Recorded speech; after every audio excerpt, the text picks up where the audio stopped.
set and the night portion of a day-night doubleheader here from Yankee Stadium in the Bronx, New York.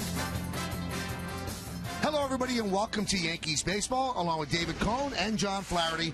I'm Michael Kay. Well, the Yankees clinch a playoff spot with a 4-2 victory in the day portion of the day-night doubleheader over the Rays. A lot of clutch hitting, a lot of pitching as well. 8 different pitchers the Yankees used. We'll talk about that a little bit later on. Now let's talk about the big hits in the offense. Well, yeah, it really was. I mean, it was a pitcher's duel up to that point, but there's only a couple swings in the game you really don't need to talk about. And A-Rod had one of them, booming double, short hopping the wall. Here comes Derek Jeter, and then Desmond Jennings, a young phenom with his 10th home run of the year, gives the Rays a 2-1 lead. It looked like Big Game Shields was going to hold it, but he didn't. Nunez got him on a changeup down and in. That tied it up, and the next thing you know, the Rays are in trouble because here comes Cano, don't you know? And he just laces one in the gap. And here comes the runners, Gardner, Jeter. That's the scoring of the game. And, of course, now you got Mo, and Mo does what he does. He's been perfect at home this year. Mo has run the table at home, and that's what you come to expect after all these years with Mo. And you come to expect the Yankees being in the postseason. As I mentioned, here's how they did it. 4-7-0, beating 2-9-0 Nunez with the game-tying home run in the 8th. Cano, the go-ahead 2-run double in the 8th. And the Yankees again clinched a postseason berth. They're looking, though, to celebrate when they clinch the American League East. Let's take a look at tonight's New York Lottery pitching matchup. The youngster Jeremy Hellickson will go for the Rays. He's 13-10 with a 2.91 ERA. And CC Sabathia will try once again for his 20th victory. 19-8, 3.01. Now, he hasn't been bad lately, John, but he struggled a bit. No, it's not the CC Sabathia that we have been used to. His last outing, he gave up 10 hits. He walked 4. He had 8 strikeouts in that ball game. But you see the numbers in September, 3 starts. They're not bad. They're just not as good as we're used to seeing from CC Sabathia. Trying to tighten it up here tonight against the Rays and possibly pick up win number 20. Now, the Yankees need some length out of him tonight. Why? Because in the first game, they used 8 pitchers. In fact, that's a microcosm of the entire season. Joe Girardi will explain what I mean when we get back right here on Yes.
First pitch of Game 2 of the day-night doubleheader. Yankees clinched the postseason spot in Game 1. They won 4-2. Here's how they did it. Now, they told you that they would be able to win a game with those names, 8 pitchers. Now, some of them are the 8 team.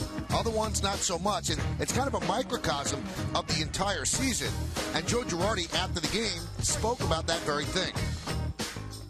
We weren't sure what we were going to get out of a lot of guys that we saw in spring training. And we've gotten big contributions out of a lot of people. Bard and Freddie and what Nova has done. And, it's just been fun to watch these guys, Ayala and Wade, and you get Boone Logan. He's had a great run for us. And guys stepping up when we had a lot of injuries. I mean, we've had a lot of injuries to pitchers, and guys have stepped up. And for that, I'm very proud of them.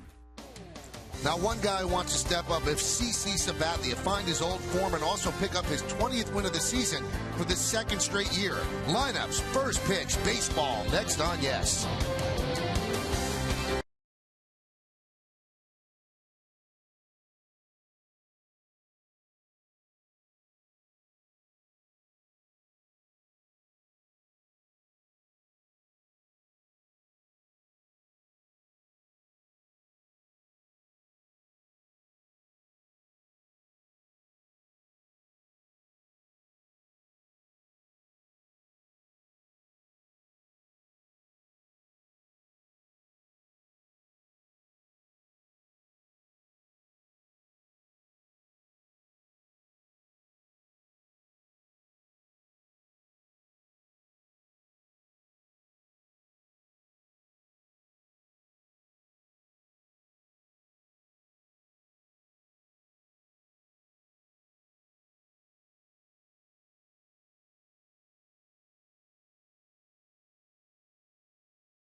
Well, we're going to have a rain delay of about an hour. Very strange rain delay. It was raining, but the tarp was never put on the field. They had a tarp covering the mound, and they had a tarp covering the home plate area, but there was never a tarp put on the field. And you almost think, could they have played through it? Maybe, but they didn't want to risk blowing out both of their starters. The bottom line, David, that's always a fear. You have Sabathia and Hellickson pitch an inning. It rains for an hour. You're not going to bring them back out, and these are big games. Yeah, they were quick to go out to the bullpen and shut Sabathia down his first time he was warming up before he got hot, and that's the important time to do it. If you're going to make a decision, don't let a guy get halfway through his warm-up and have to sit down. So I think that's part of the reason, too. I don't think you could ever say anything's a must-win unless it's a mathematical must-win. But, John, after losing a game they were winning 2-1 in the 8th inning with their best starter on the mound, I mean, the pressure is on for Tampa Bay. They're already 2 games in the loss column behind the Red Sox. There's a lot of pressure on this youngster Hellickson to win this game. Well, I mean, the offense has to step it up, and we've talked for 2 games how offensively they're a little bit challenged, but 2 runs in 18 innings, I mean, that's not going to get it done. But I thought this afternoon a huge loss for Tampa with your #1 guy out on the mound. Now you got Hellickson, who's having a great year, but still a young kid. We'll see how he performs. IOTV offers incredible HD picture and sound. Get the best in HD free. IOTV is the official HD service provider of Yankees baseball on Yes. I thought that Derek Jeter really set the tone in his interview with Kim Jones after the first game. The Yankees clinched a postseason berth, but he said there'll be no celebration. Now, obviously, between games of a day-night doubleheader as well, he said, we set out to win the American League East. We don't set out to win the wild card, so we're not going to celebrate. Now, they've done it in the past, but once Jeter said that, David, that shut down any celebration. Well, it really did. You know, and a lot of talk about celebrations and, you know, the Yankees. And, you know, the Yankees are in it every year, you know. I mean, the Yankees' goal is to win the World Series, so you're not going to see them get overly excited, even if they do have a celebration and win the division first, because each celebration gets better. That guy knows it better than anybody that, you know, you don't want to get too happy too soon. Certainly you want to show respect and celebrate your accomplishment because it's a long regular season, but winning the American League East is not the goal. Winning the World Series is the goal. Really, there's steps you have to take. When you go into this, you want to win a playoff spot. They've done that. Then you want to win your division. They want to do that. Joe added another level. You want to have the best record in the American League. They're pretty close to doing that. And then you've got to win the ALDS, the ALCS, and the World Series. So, in effect, the Yankees took the first of 6 steps when they won that first game in the afternoon. So they'll try to move 1 step toward clinching the American League East. If they win and the Red Sox lose, then they will do 2 clinchings today, 1 a playoff spot and then a clinching of the American League East division title. The Yankees, by the way, have made the playoffs 50 times in franchise history. The next closest franchise, the Dodgers, with 26. Let's pause now and listen to our national anthem. Robert Merrill's rendition of our national anthem.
Well, we're ready for baseball here in the Bronx. The rain has stopped as far as we can tell, and CC Sabathia about to come out of the Yankee dugout. There he is right now, and he's headed toward the mound where he'll begin his warm-up tosses. So why don't we take a look at the Rays starting lineup that he's going to face, presented by HP. Desmond Jennings, the Tampa Bay offense in the first game with a 2-run home run. Left fielder leads off, batting second, and playing center is B.J. Upton. Evan Longoria at third base is going to bat third. Ben Zobrist, who got to the ballpark at 2 o'clock for game 1. He was at home with his wife for the birth of their daughter. He's back in the lineup, and he's playing second base and cleaning up. Batting fifth and DHing Johnny Damon. Sean Rodriguez, the shortstop, will bat sixth. Batting seventh, playing first base, Casey Kochman. Brandon Geyer is in right field. He'll bat eighth. And batting ninth and catching, the light-hitting shortstop, but strong defensively, Kelly Shopping.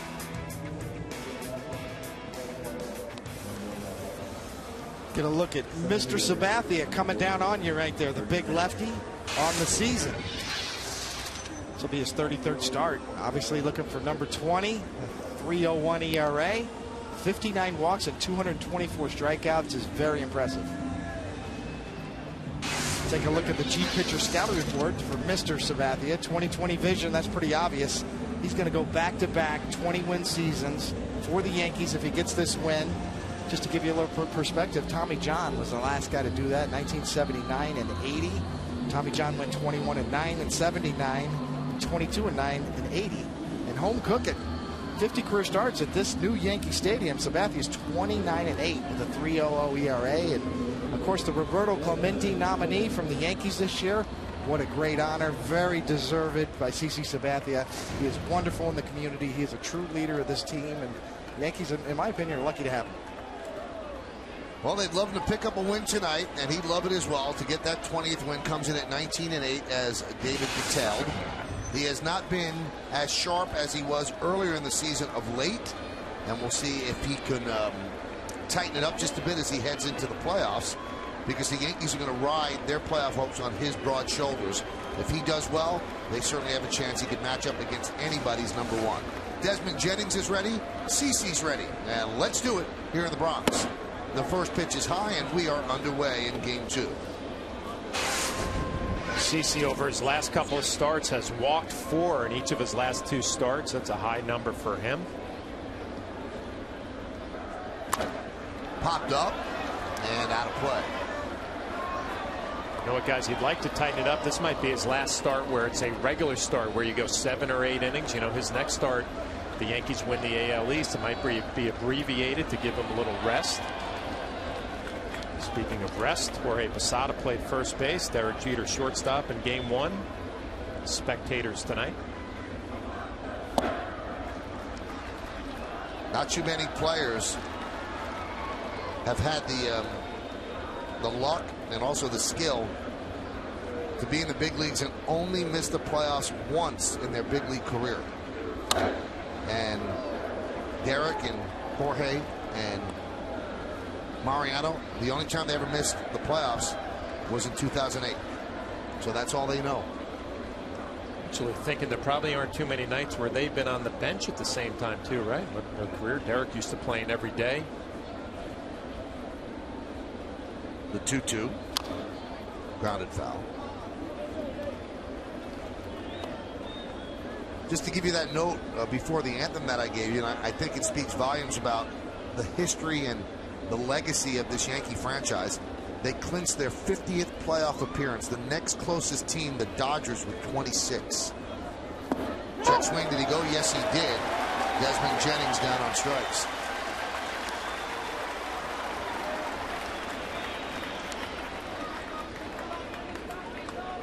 Let's take a look at the Yankee defense, brought to you by your Mercedes-Benz Tri-State dealer. Gardner, Granderson, and Dickerson left to right in the outfield. Chavez, Nunez, Cano, and Teixeira. The Killers on the left side of the infield. Martin behind the plate, and Karsten Charles Sabathia is on the mound. Here's B.J. Upton. Foul back to the swing.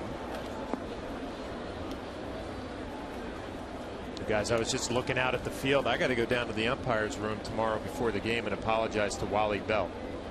He was umpiring first base in the first game, and I thought that was a sure sign that he'd be having a steak dinner somewhere right now. Maybe a cold beer.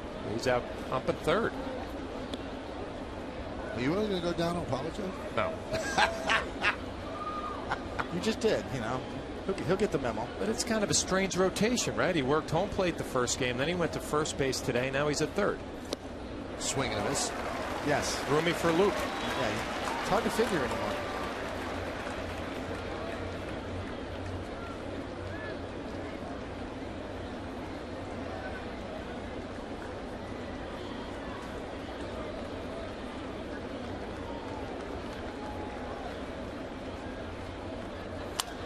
That one is looped into right field. A base hit. So a 1-out single for Upton. Tonight's closed captioning brought to you by Verizon Wireless.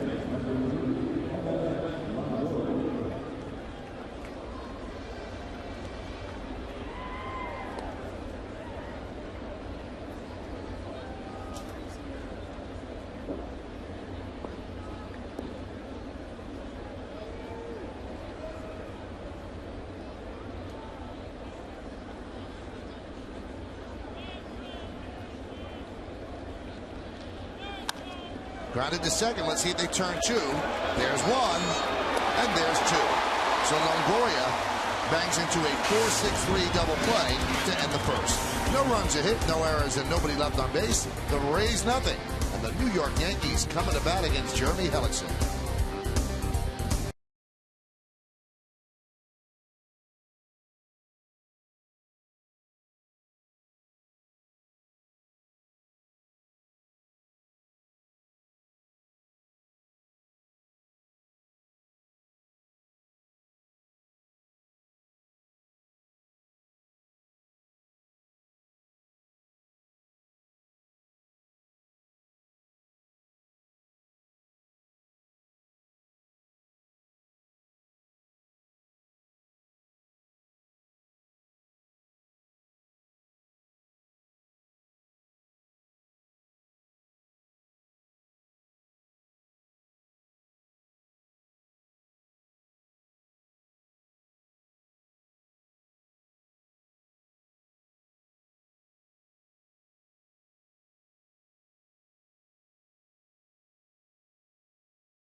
First, let's take a look at tonight's Yankees starting lineup, presented by Lexus.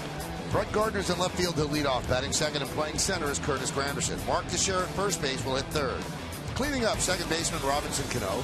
Jesus Montero gets started DH. He'll bat fifth. Batting sixth and playing third base, Eric Chavez. Russell Martin will catch. He'll bat seventh. Batting eighth and playing right field, Chris Dickerson. And Eduardo Nunez, the shortstop, will bat ninth. Jeremy Hellickson, young rookie, having an outstanding season right in the middle of the Rookie of the Year race. And on the year, this will be his 28th start, 13-10. 2.91 ERA, solid. And look at the hits to innings. Only 138 hits to 176 innings. That's impressive. Take a look at the G-Pitcher Scouter report. Hellickson is obviously a rookie leader. His 2.91 ERA is first among rookies and fifth in the league. His second half surge, he's got a 2.49 ERA in the second half. That's second in the league to Irving Santana from the Los Angeles Angels. And he is tough on righties. Only a 190 batting average against him from right-handed batters all year. From a rookie pitcher, those are impressive numbers. A big start for Hellickson. Huge start for the Rays. They're in the fourth inning at Fenway, and the Orioles and the Red Sox are tied at 1. So Gardner will dig in. 262, 7 homers and 36 runs batted in.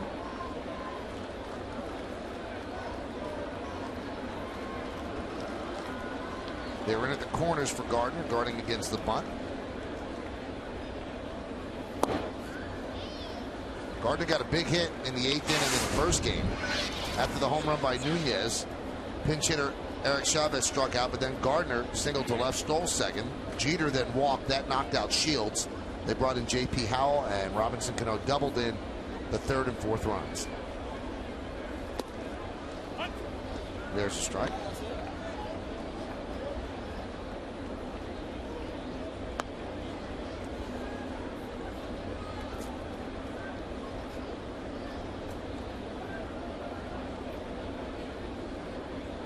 Yankees 94-60 in first place in the East. Ground ball to second. Right there is Zobrist. One away. Check out the Rays defense, brought to you by your Mercedes-Benz Tri-State dealer. In the outfield, Desmond Jennings in left, B.J. Upton is in center, and Brandon Geyer over in right. Infield, Longoria, Rodriguez, Zobrist, and Kochman third and first. Shopping behind the plate, and Hellickson on the mound.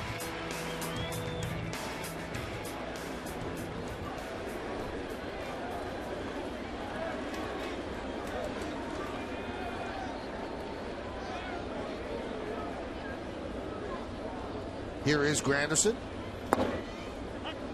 And there's a strike. Granderson pinch hit in the 7th inning of game 1 and popped up the short.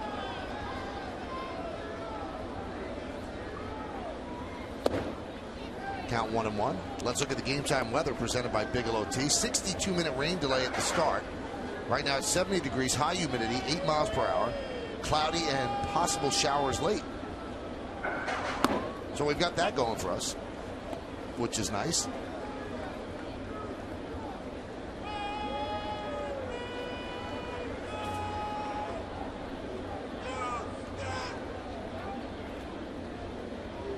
And the 1-2. 2-2.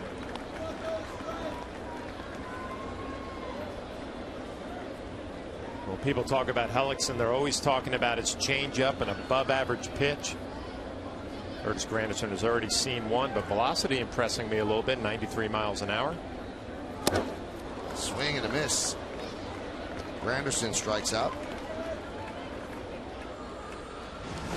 Good fastball, nice easy delivery, and then he explodes towards home plate.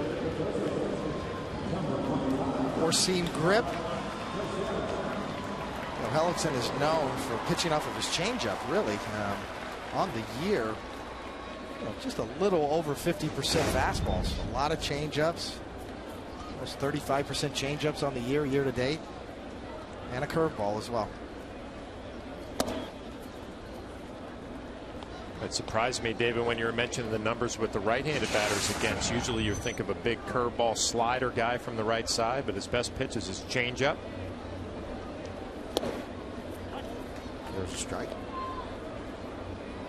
Hellickson in his young career, he made 4 starts last year. In 28 of his 31 career starts, he's allowed 3 earned runs or less.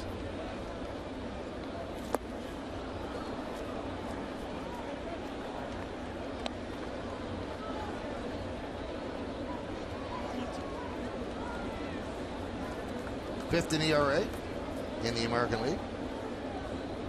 See, now the Yankees could help the cause of Ivan Nova if they tattoo Hellickson and drive his ERA up for the Rookie of the Year.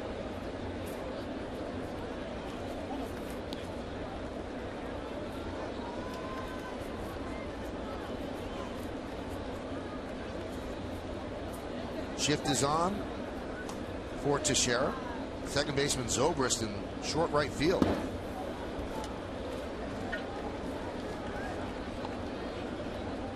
See the shift? Drastic. These are some of the American League Rookie of the Year candidates. You know Nova. John's a big fan of what Trumbo's done this year. 29 homers and 87 ribbies. Hosmer in Kansas City. Jordan Walden made the All-Star game. Now he's blown a lot of saves though as well. I think he has 10 blown saves. Hellickson and then Michael Pineda with Seattle. Grounded to first, Kochman. And the Yankees go down in order 1-2-3 here in the first. We played 1 inning in the Bronx. Yankees and the Rays scoreless on yes.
Besides Mariano Rivera, which relief pitcher would you want for the final 3 outs of a 1-run World Series Game 7?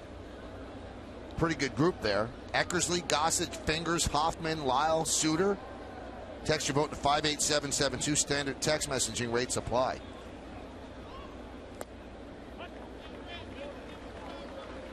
Zobrist takes a strike. You have a choice there, John? Well, a lot of good choices. I know one that you wouldn't pick. The Hoff? You're not a big fan, I know that. You know what? I got to be honest with you, John.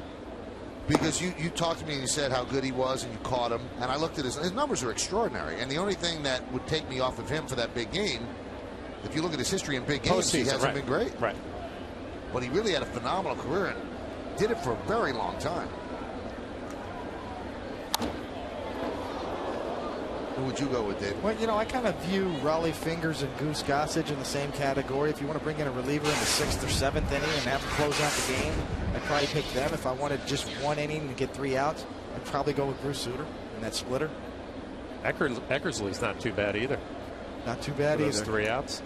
Depends on the strike zone. Well, yeah. Hammer foul. Eckersley was a paint master. Excellent, just great control. Wow, did you see that play? Aren't you supposed to act like you've done it before? I don't think he's done it before. Wow, that's an extraordinary play.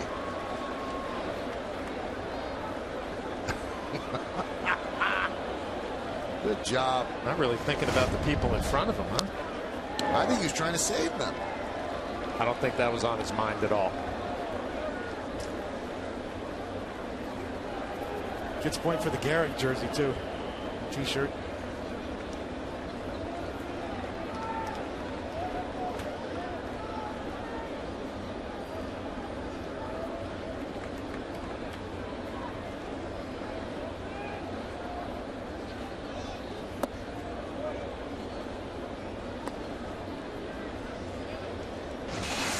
Zobrist landed at JFK today at 2 p.m.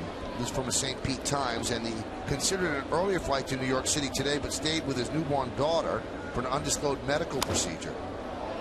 Fouled away. And St. Pete at All Children's Hospital. Everything is fine, but he did not disclose any details, so he showed up at 2, got into the game a little bit later on.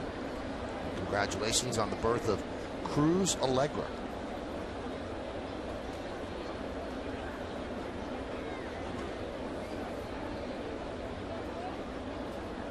Two. 3-2.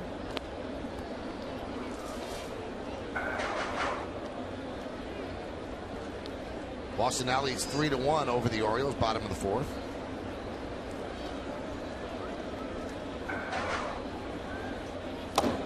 Strike 3. Zobrist down looking.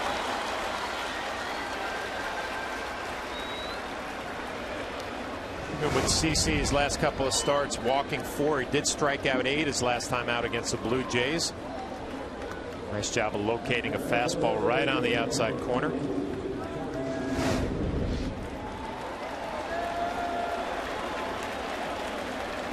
Here's Johnny Damon, 0 for 3 with a walk in the first game.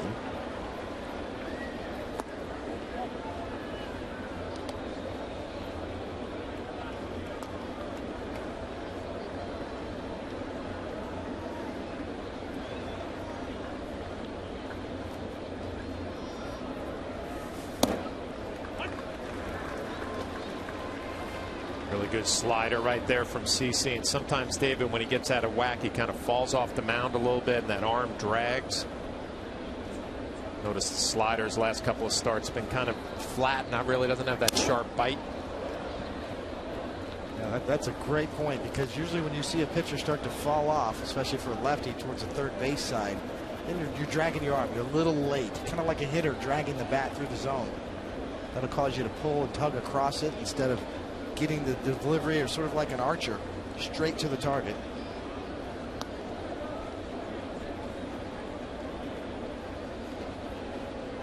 One and 2 to Damon. Fouled off.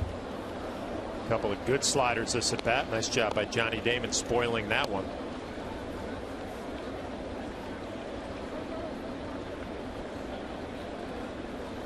so much emphasis on how a pitcher lands.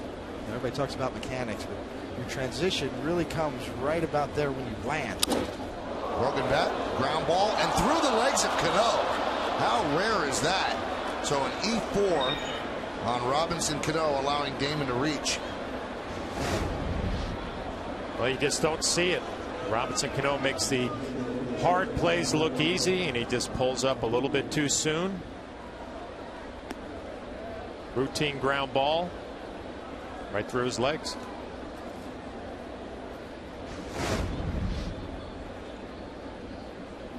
So 1 on with 1 out. Here's Sean Rodriguez as Johnny reaches on the E4.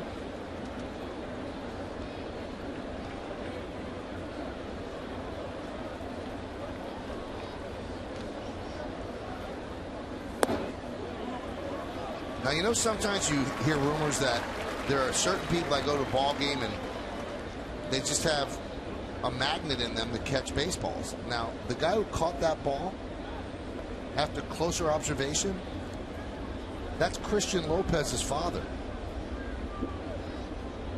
And I think Christian is somewhere in that area as well. So that's the kid who caught Derek Jeter's 3,000th hit, which was a home run. Good seats he got. Those are pretty nice. Yeah.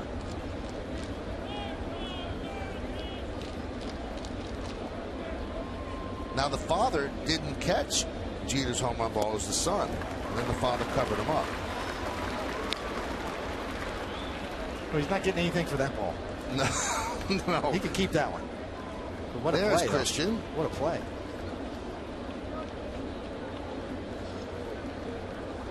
Now, weren't those the seats that the Yankees gave him? Didn't he get a bunch of seats for the rest of the year? I think they different places every game. Those are pretty nice seats. Fouled away.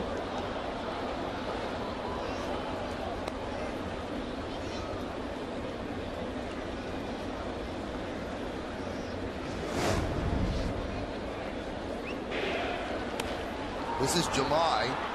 Derek's 3,000th hit, and Christian will make the catch, and Dag jumps all over him. There he is. He's got the DiMaggio jersey. Today he went with the Garrett shirt, so he's vintage Yankee fan. But you're right, the Zobrist line drive is not going to get him seats. There's Christian, and there's his dad. That's the guy who caught the ball. And a good year for the Lopez family. Lined into center field, it is a base hit. So Rodriguez with a single as Damon advances to second.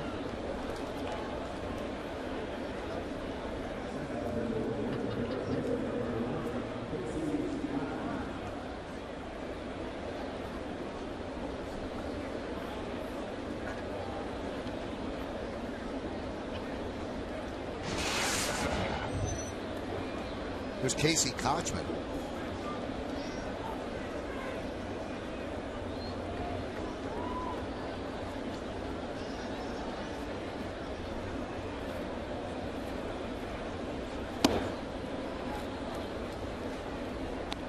Good year for Kochman and good numbers against left-handed pitching. 292, 2 home runs, but unfortunately for him, 190 against CC Sabathia, 4 for 21. Looks like he's opening up a little more against the lefties. You see Kochman, we saw him against righties. It looked like he was a little more closed.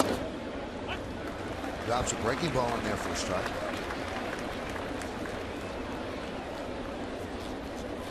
A lot of lefties will start out with an open stance and then try to close down so that they do stay closed on the left-handed pitching. But you see he got locked up right there, a little bit of a jelly leg. You see that open stance, and he'll go to a closed position right there. Not comfortable at all against Sabathia. A jelly leg and then an underwater hack right there. See him close up that stance and try to hang in there. He didn't. Thinks it's that's what happens when you reach fastball and you get the slider.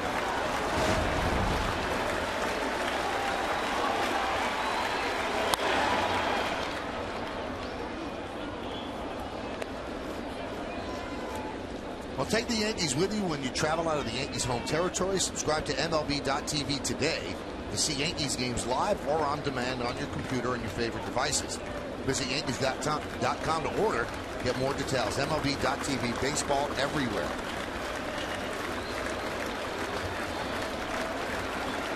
The 1-2. Fastball is high.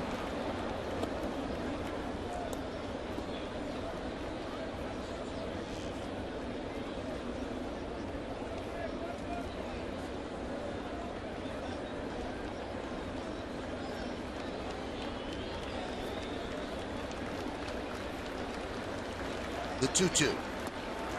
Missed outside, 3-2.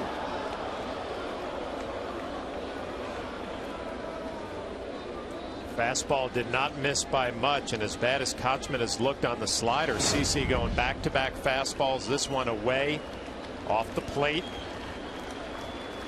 See if the runners will be moving. You got to believe if CC throws a slider anywhere near the plate, could get a strikeout, throw him out. Russell wants to talk with him. This copyrighted telecast is presented by authority of the New York Yankees. It may not be reproduced or retransmitted in any form, and the accounts and descriptions of this game may not be disseminated without the express written consent of the New York Yankees. A lot of deep counts early in this game for Sabathia so far. Another 3-2. Chop toward third. Chavez steps on the bag, fires across the diamond, not in time. Took him too long to develop, but they're two-way.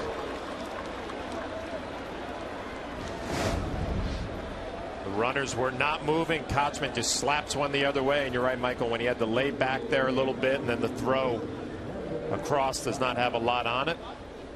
Kochman does not run too well, but the play slow developing.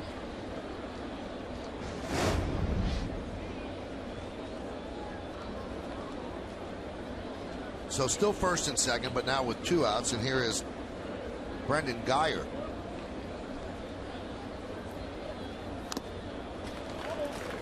Oh and 1.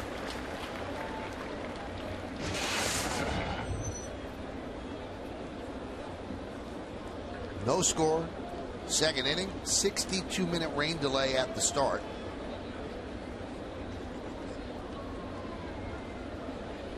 Sabathia's 40th pitch already, second inning. And this is what we've seen from him over the last 3 or 4 starts. He doesn't get beaten up, but he's not economical, which means he's not throwing the pitches where he wants, and he's throwing too many pitches, and he's at 100 in the 6th inning.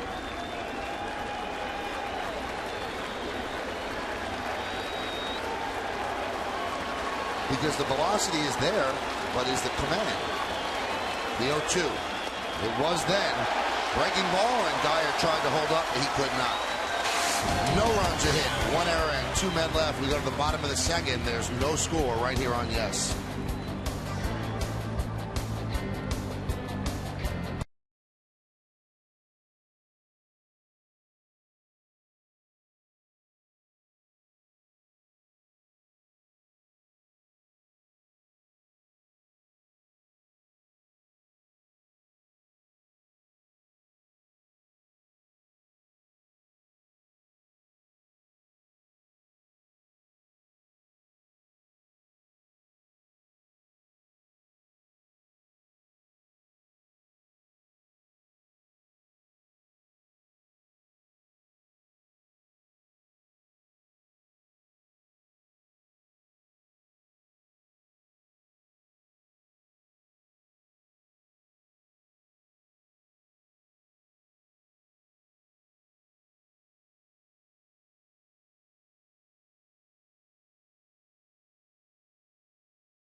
The journey.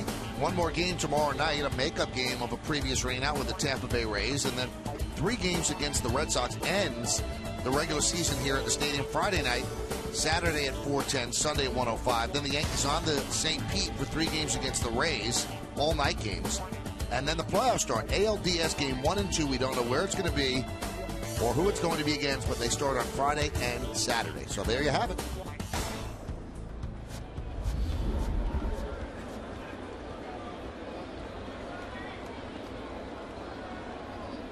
Here's Cano. Hellickson is an outstanding young pitcher, but Cano 4 for 7 against him with 1 home run.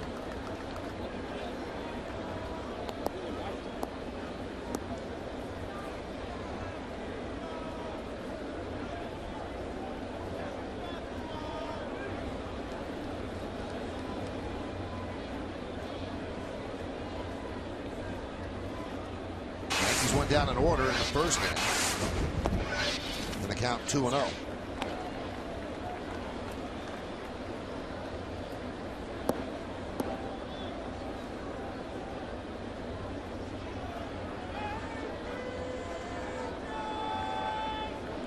Cano, Montero, and Chavez here in the second. Pop foul on that play. Well, Robertson, Cano, the big double. Couple RBIs, now 115. Game 1. The Yankees lead in the 8th inning. Mariano Rivera finished it up.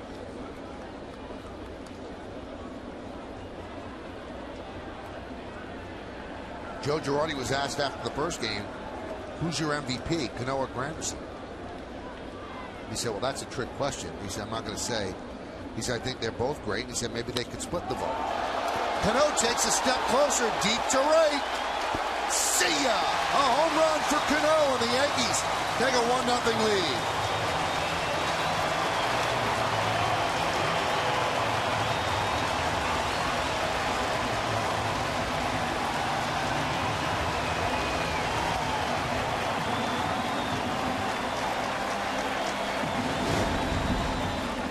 Well, here's Hellickson's curveball, and you see it just kind of rolls and backs up.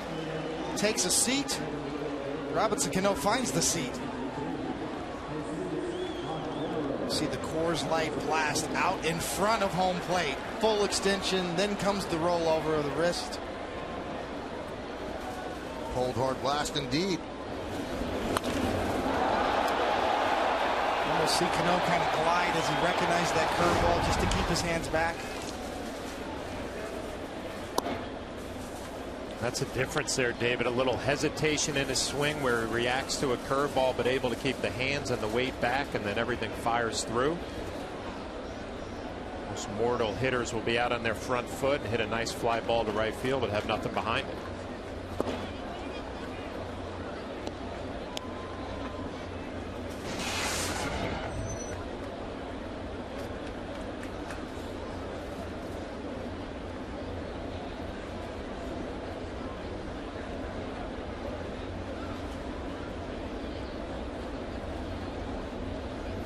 Montero swings and misses.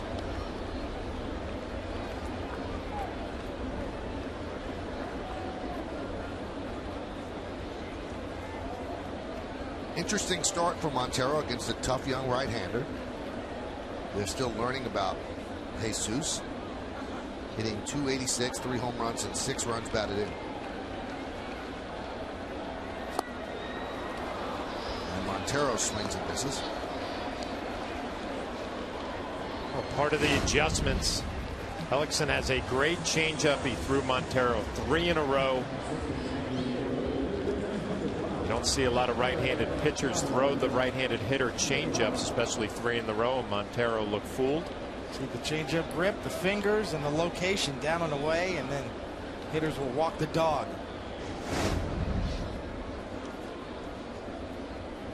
There's Chavez. Strike.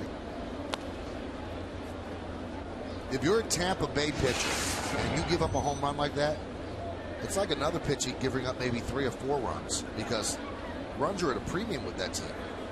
I mean, they must go out there thinking they have to give up 1 run a game to have a chance to win, because this team just doesn't score that much.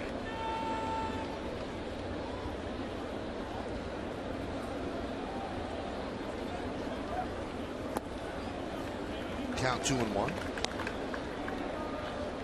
And it was almost as if when Desmond Jennings hit the 2-run home run in the third inning, they told James Shields, okay, there's your 2 runs. Pitched very well, faltered a bit in the 8th, and took the loss. Line foul. Well, thinking about Shields, you know, he goes out there trying to navigate a Yankee lineup, and he did a great job. But Nunez is the one who got him. I mean, he had good at-bats off him all day. And hits that solo shot to tie it up. That's what's so tough about this Yankee lineup. You work so hard through the middle of it, and then sometimes the guys at the end will get you.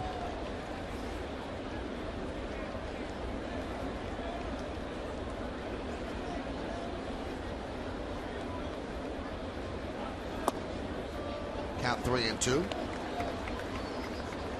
This was Nunez in game 1, leading off the 8th inning. Then a right-handed pitcher throwing a right-handed hitter a changeup, and if you don't locate, you can end up in the seats. Swing and a miss. He gets Chavez. 3 strikeouts for Hellickson so far.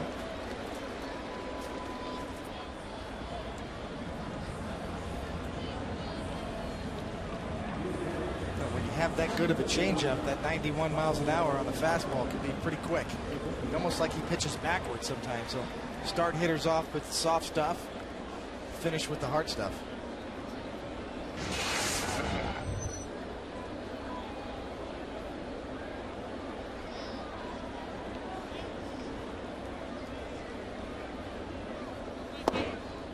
And Russell Martin takes a strike.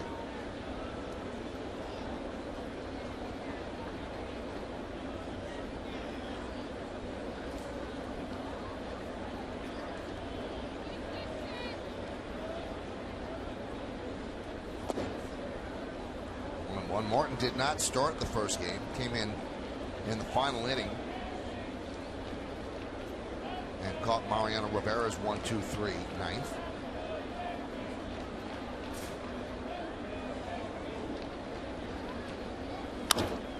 Grounded to third. Nice pick there by Longoria, and that will do it. But not before the Yankees get a run. Robinson Cano with his 27th home run of the year. He goes yard to right center field. Picks up his 116th ribby. And the Yankees lead 1-0.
Yankees baseball on Yes is brought to you in part by Buick Enclave, the finest luxury crossover, and by HP. Everybody on.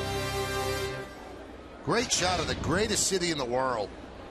The skyline of Manhattan here on a beautiful Wednesday evening in the Bronx. The rain seems like it's blown through, and we go to the third inning. Yankees up 1-0. And CC deals outside to Kelly Shopping.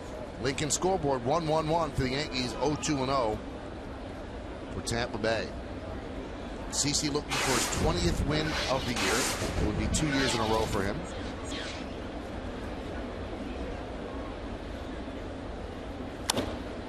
High pop-up, right field, coming on Dickerson. 1 out.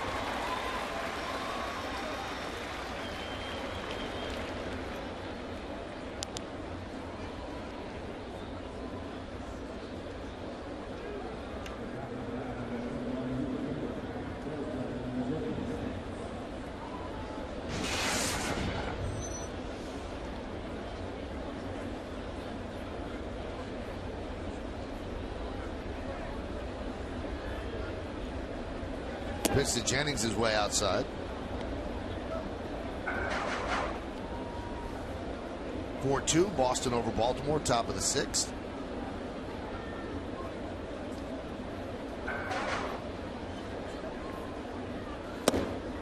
Strike.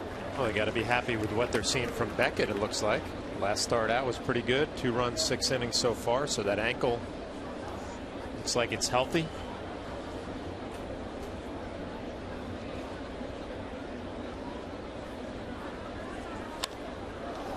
High fly ball, center field. 2 outs. That's got to be Bartolo Colon. Nobody plays the stopwatch game like Bartolo. And it is. A lot of ball players got OCD, you know?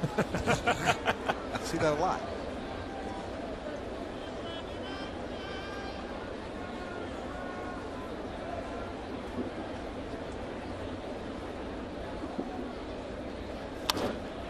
Ground ball is short. Nunez. And a nice easy 1-2-3 inning on 6 pitches for CC Sabathia. So the Rays go down in order, and we go to the bottom of the 3rd. It's 1-0 Yankees.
On their quest for 28.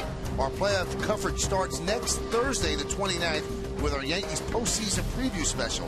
Plus, we'll have extended pre- and post-game coverage of every Yankees postseason game because no one knows the Yankees like the YES Network.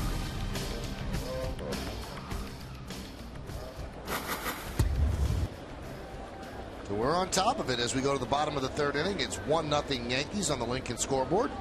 Dickerson, Nunez, and Gardner 8, 9, and 1 in the Yankee order.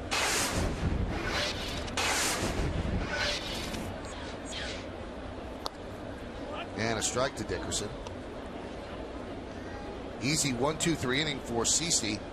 In the top of the third, he did it on 6 pitches.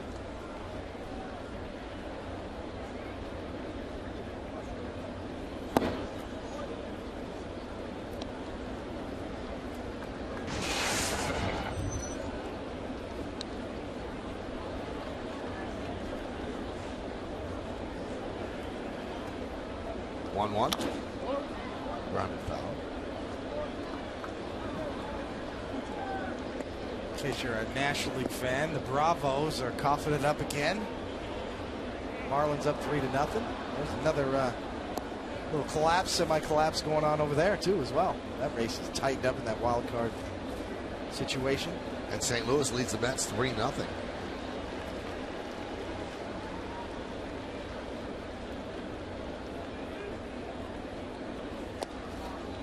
So what'd you guys do between games? Anything good? We did. We went over to New York Steakhouse here at the stadium. Right. Got taken care of. Got a table. Good eating. Popped up. Longoria for the first out. Fantastic. Had the lamb chops. What'd you have, John? I went a little petite filet. Didn't want to fill yourself up for the second game? A little tomato and mutz salad, too, to start it off. Nice. That place is outstanding. It really is. The food is tremendous.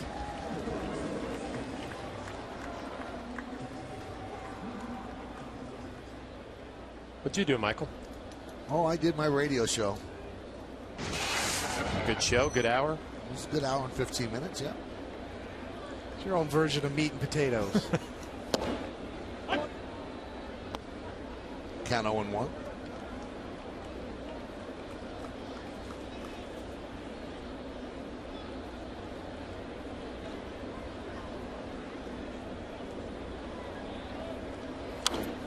Popped up.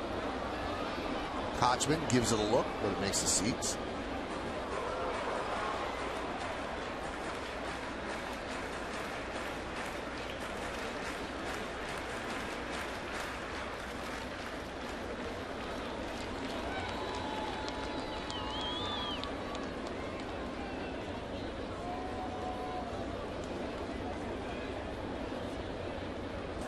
And the 0-2.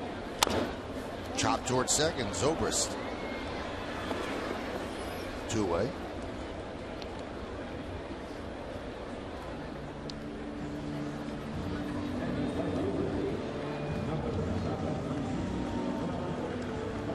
I think David Price puts that on top of the dugout for every single game.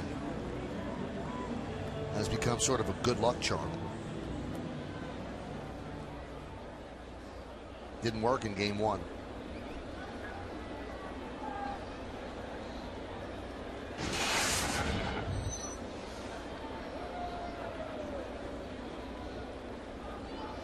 Gardner grounded to second. That was in the first.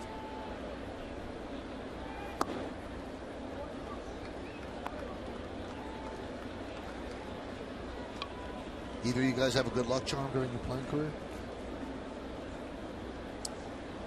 Or a shamrock around my neck on my necklace. I don't know if it's a good luck charm, but definitely wasn't a little dog above the dugout. Is that what that is? A little dog? It's a little dog. I didn't like good luck charms, but then I will say this: at the end of my career in the year 2000, when I completely fell on my face, lost 10 in a row, Michael, I tried everything: puka shells, lucky socks. For the majority of my career, I did not believe in that. But when you're going bad, you start looking for things. Rays are going good, and then conversely, if you're going good and something's working, you got to stay with it.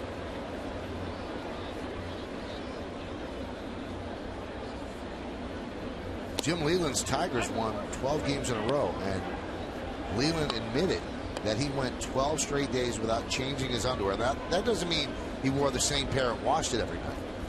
He did not wash his underwear for 12 straight nights and wore it every day.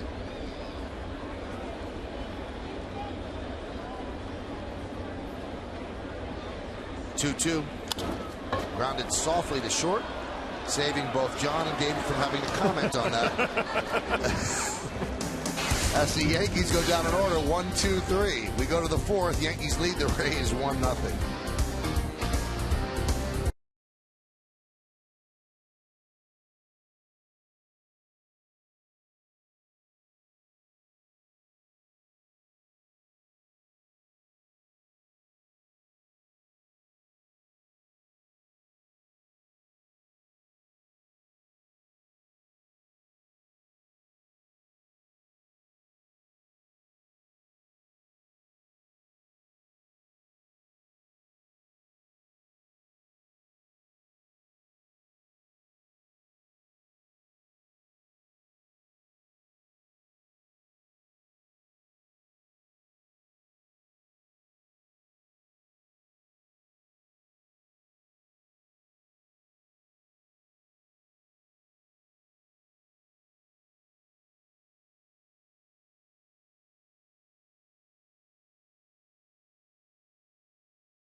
Quiz. CC Sabathia had 618 strikeouts in his first 100 Yankee starts. Which two Yankee pitchers had more in their first 100 starts for the Yanks? We'll find that out in the bottom of the inning. Sabathia against Longoria.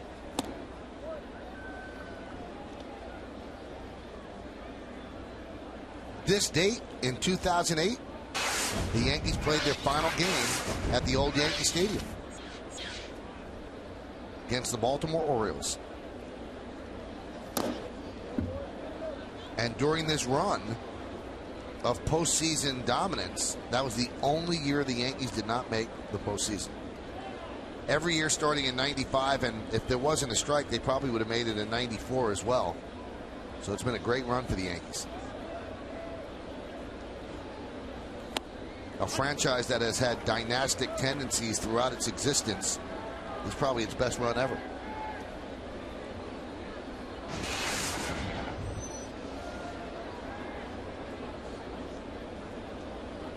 Yogi might disagree with that. Well, in terms of 16 out of 17 years, because in the past you either won the league or you didn't go to the World Series, you didn't go to the postseason. So I don't know if they've ever had a stretch where they've gone 16 or 17 times. Getting there. Right.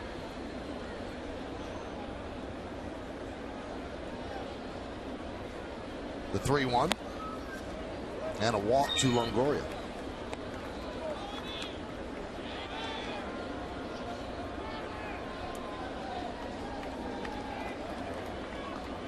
That was a nice night, though, that last game at Yankee Stadium, to see Yogi trot out there, the kind of the old yellow uniforms they had that night. And then at the end of the night, Derek Jeter's great speech to the fans, which he did off the cuff. It was really a great moment. Mickey Mantle's son ran out to center field with number 7 on his back and looked like a ghost. It really did. Looked just like the man. Derek Jeter with a great speech that night.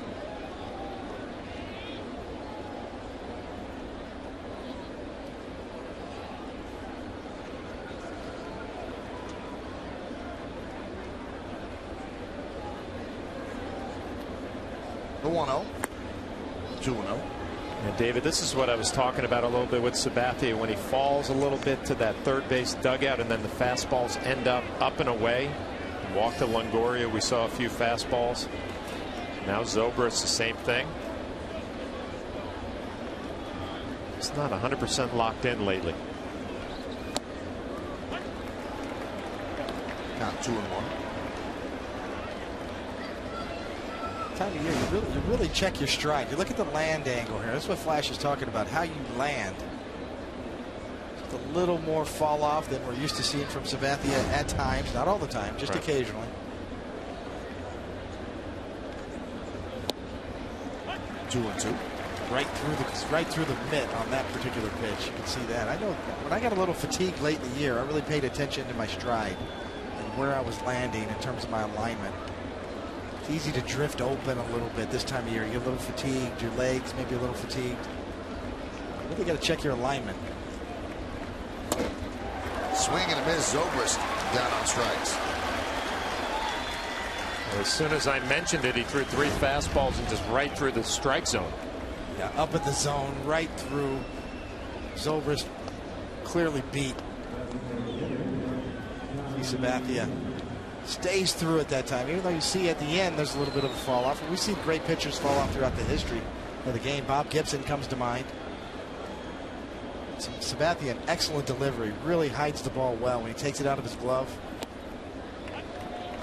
I always thought about Sabathia. You know, everybody talks about his arm when he breaks his hands and he drops the ball down right behind his backside. He really hides the ball and stays closed a long time. Always thought that he hides the ball as well as anybody. Check swing. Ollie Bell said he does not go.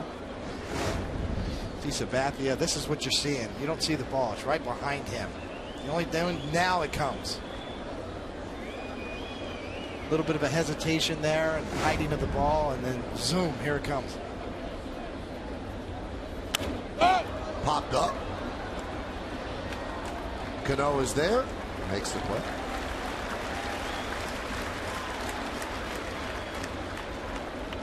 Well, the veteran CC Sabathia, like how he can make adjustments in the middle of innings.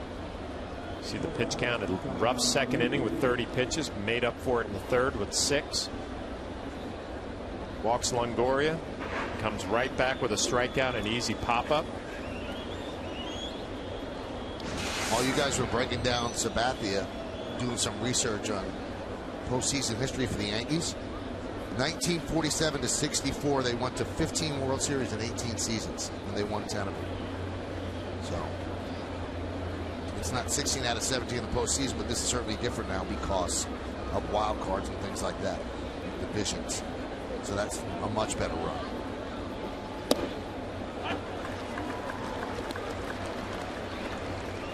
You know, that's the thing too that's different. Also, it chews up your pitching. You know, you talk about Sabathia down the stretch. Boy, he's had an incredible run, really, since he was with Milwaukee after he got traded from Cleveland. You've got 3 rounds of playoffs. It really chews up your pitching staff.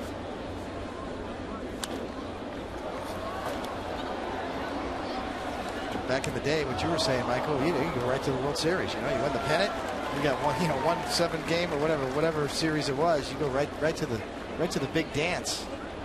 Sabathia is staring at maybe 1 or 2 starts in the wild card round, maybe 2 more, maybe 3 in the ACLS, and then another 2 or 3 in the World Series should they run the table. And that's the difference nowadays with the starting pitchers. That's why you try to protect them. That's why there's a 5-man rotation.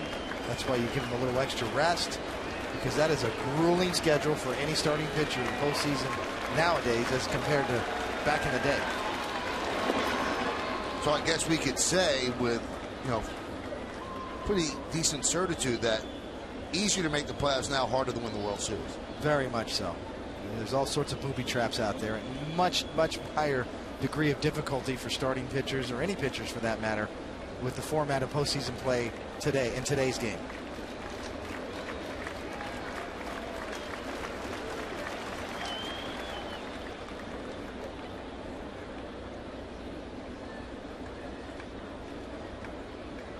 Sabathia, just the ultimate horse, really, since he showed up in the big leagues. So accountable, So dependable, reliable, durable. Missed. 95-mile-an-hour fastball. Now, even though he does not get that call from Brian Knight behind the plate, that is exactly what we're used to seeing from CC when he hammers a fastball inside. Good angle. You see Martin trying to bring it back. That's where we're used to seeing CC Sabathia miss.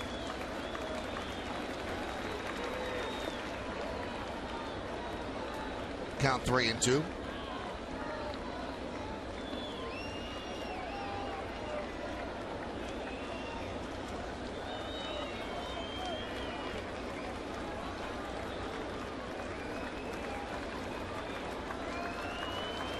Mentioned before, Sabathia and the Yankees Roberto Clemente nominee, one of the great awards that every big leaguer wants to win. Combination of off the field and on the field. Excellent. Fouled away.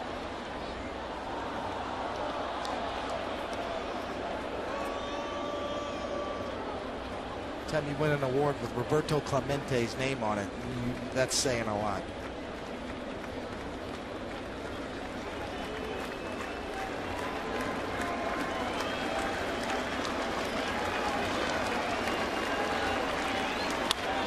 Rounded up the middle.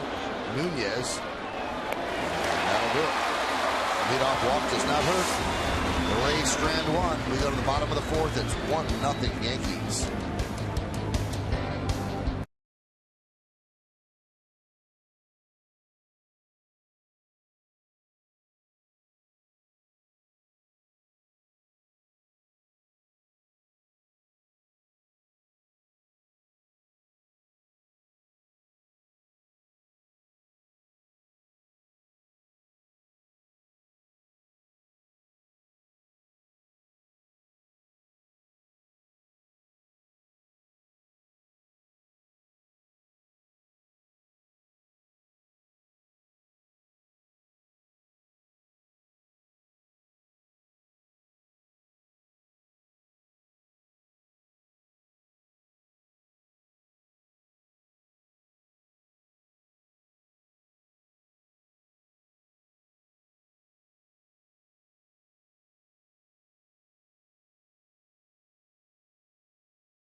New York State Smokers Quit Line Quiz. CC Sabathia had 618 Ks in his first 100 starts. Which two Yankees pitchers had more in their first 100 starts for the Yankees?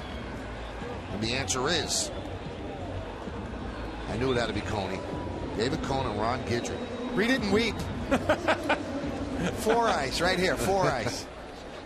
Proud of that. 673. You just were dealing when you first got there. Oh, that slider from down under. Spitting fire. Spitting something.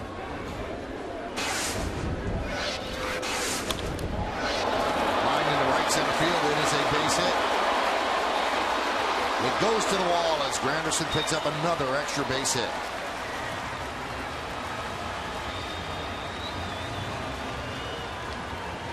Curtis went through a little slump about a week ago. Now it seems like that swing is back to being nice and short, simple to the ball.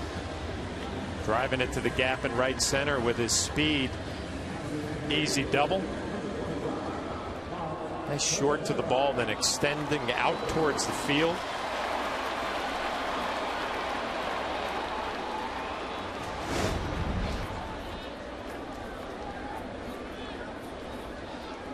So runner at second. Shift is on for Teixeira.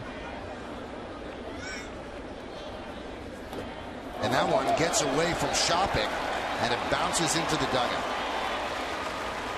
So Granderson will move to third.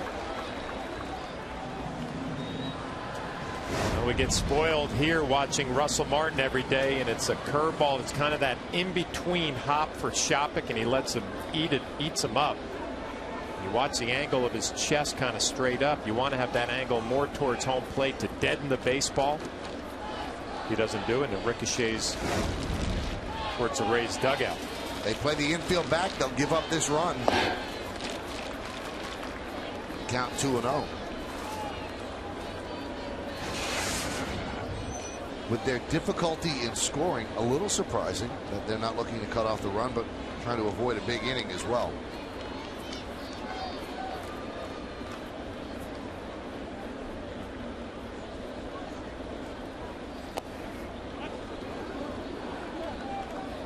So easy to look out there and to say Mark Teixeira hit a ground ball to shortstop. You have a base hit and an RBI. Mark Reynolds 2-run home run off Beckett in the 7th. Tied the game, the O's 4-4.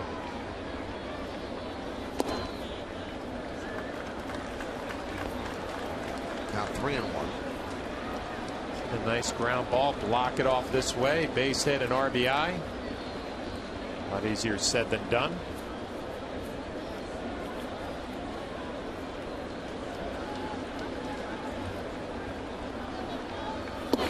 And he walked him.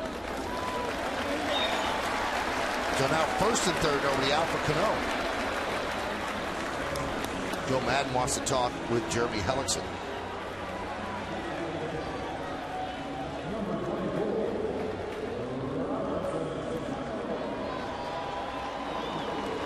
We were talking about when David first joined the Yankees. Never forget the day he reported. They got him from Toronto, and he reported in Minnesota the day he was going to start at the old Metrodome. And he's talking to the media half hour before the game, and Buck Showalter's head is exploding. He'd never seen anything like this. But you went out, and I think you won. We did. We went out and won.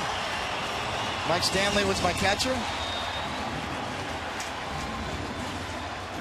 And that was the middle of that 27-7 run you guys went on to get into the playoffs.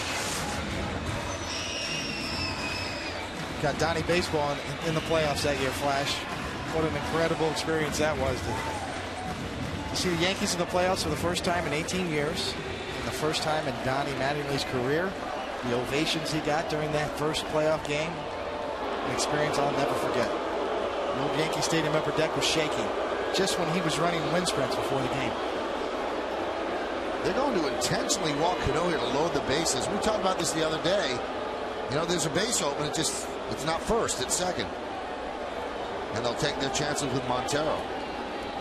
Bases loaded, nobody out. Well, you mentioned Michael Joe Madden playing the infield back to stay away from the big inning, but now he's intentionally walking Robinson Cano to load the bases with nobody out, and obviously the possibility of a big inning. But he has seen enough of Robinson Cano, especially off of Hellickson. Great numbers in the home run earlier.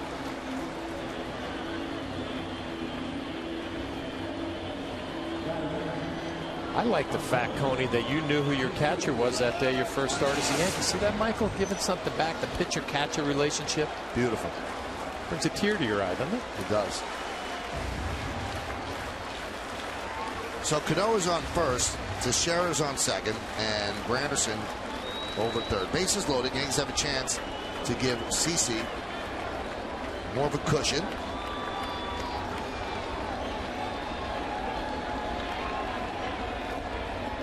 Pitch is low, 1-0. Remember back to Montero's last at bat, 3 changeups in a row and 3 weak swings. We'll see if he makes an adjustment this at bat. Took the first pitch changeup for ball 1.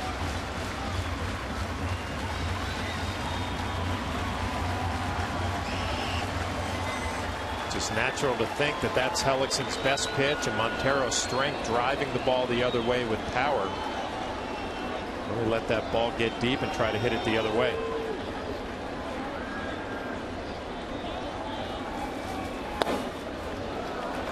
Count 2-0.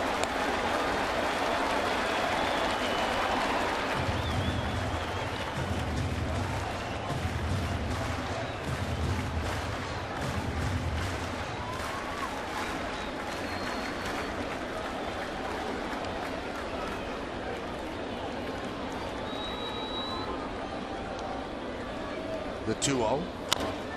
Chopped up the middle. It's going to be a double play. But the Yankees do get a run. Granderson scores. No RBI from Montero. It's 2-0 Yanks.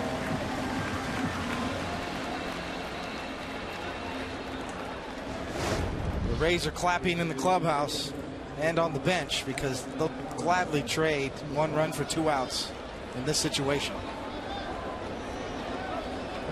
Joe Madden is not afraid to do some different things. Worked out for him there.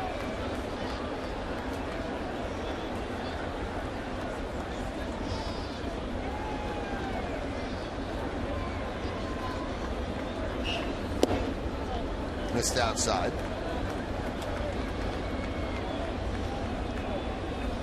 With runners in scoring position this year, Chavez 17 for 40. That's 425. So he has a runner at third with 2 outs.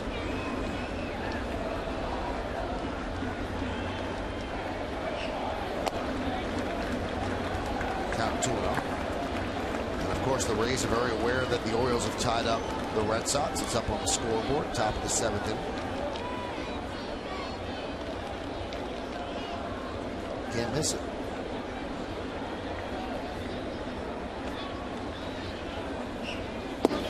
Breaking ball outside, 3-0.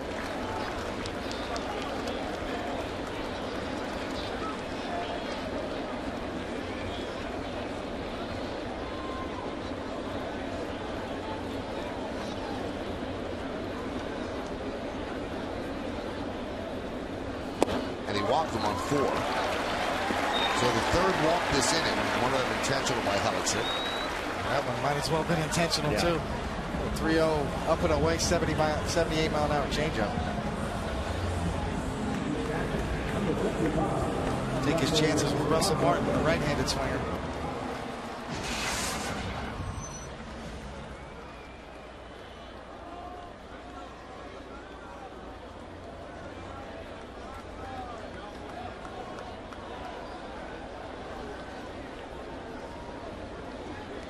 Martin grounded to third in the 2nd. He pops that one up. Shopping will make the play, and the strategy kind of worked out. The Yankees scored just 1 run on 1 hit and 2 men left. We go to the 5th. 2-0 Yanks.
brought to you by Verizon Fios. Visit us online at verizon.com/getFios to get the best deals on Fios.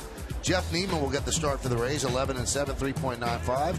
Against Bartolo Colon, 8-9, 3.81. All of our coverage on Yes starts at Yes.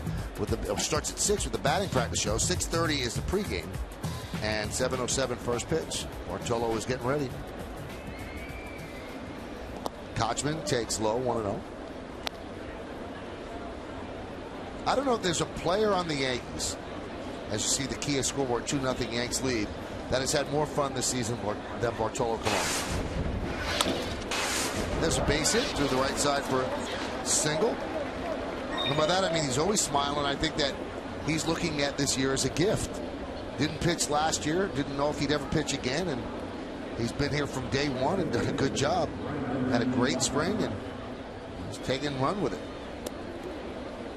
Plays the stopwatch game, always happy.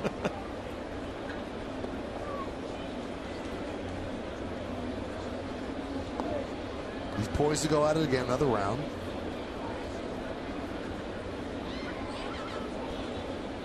So Kochman's on first, and here's Brandon Geyer. And a strike.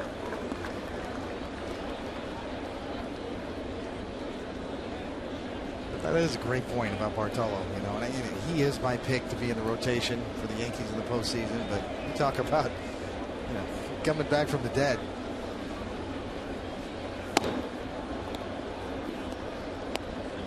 And that is the ultimate question, you know, with the Yankees when you start to decide your postseason rotation. You know, is it the theory of dance with the one, you know, dance with the one who brung you?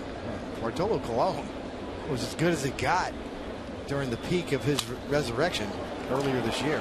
Let's see if they turn two. There's one and there's two.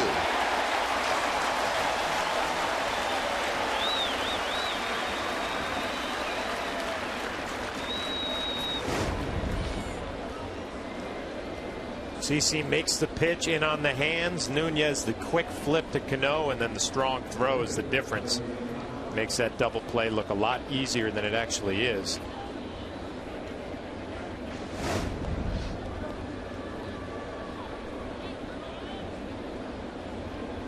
When you talk about Colon, David, for a postseason start, I mean, he's pretty much a two-seam fastball pitcher who just comes right at you. And if he can locate that day, he has success. But, you know, I've noticed a little bit lately, he doesn't really change his game plan. It's like if he can't locate or he doesn't have great stuff, he still goes with it whether it's working or not. Yeah, that's very true. I mean, you know, obviously he's a predominantly fastball pitcher, two-seam, four-seam 80% of the time. I still like to give him a little extra rest. You know, he's not a type of guy that's going to suffer with his control or, you know, not be able to locate. I think with a little extra rest, get him strong, give him a shot in the postseason. With the game 2, game 3. Nova, Freddie Garcia, also another theory of dance with the one who brung you. He's been a savior too for the Yankees. A lot of different ways to look at it. Well, the good news, I guess, with both of those guys, Freddie Garcia and Colon, they've been there, done that. You know, pitched in the postseason before. So you eliminate that part of the equation. Not going to be spooked in the big moment.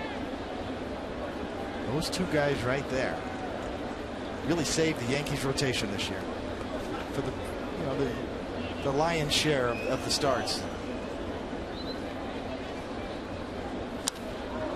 Deep drive, left field.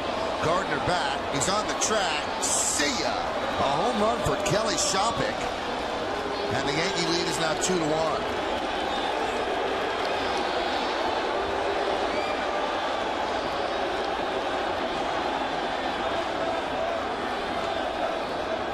Shopick had caught CC Sabathia in Cleveland, so a little bit of history there with a catcher knows what a pitcher wants to do, and a fastball right down Broadway.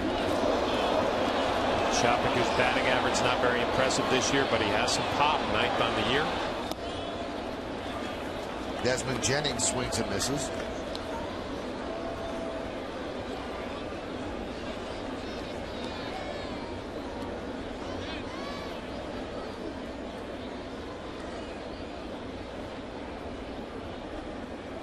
In this stretch where CC's command and location is not what it was during his great run in the middle of the season. He's been giving up more home runs. Doesn't matter how hard you throw in this league, if you don't locate it, it's going to get hit. Line into right field. Dickerson will make the play for the final out of the fifth. 1 run on 2 hits, no errors, and nobody left on base. The big hit, the long drive by Shopik, his 9th home run of the year. We're halfway through. Yankees lead 2-1.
Sun Sports Bar is a great place to gather and enjoy the game.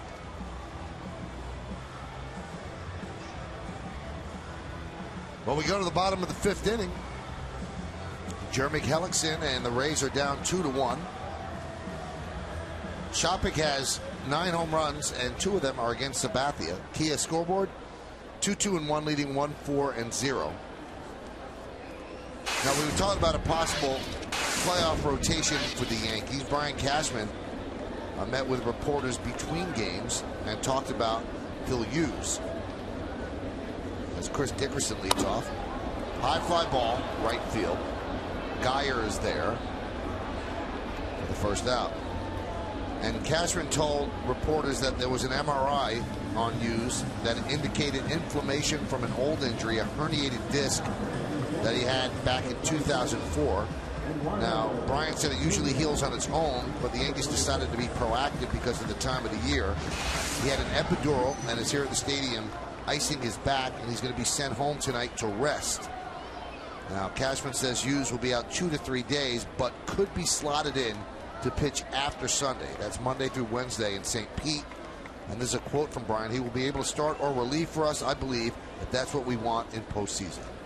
So that's the latest on Phil Hughes. Phil was supposed to start the first game today, scratched, and the Yankees used 8 pitchers to piece together 9 innings and clinch a postseason berth.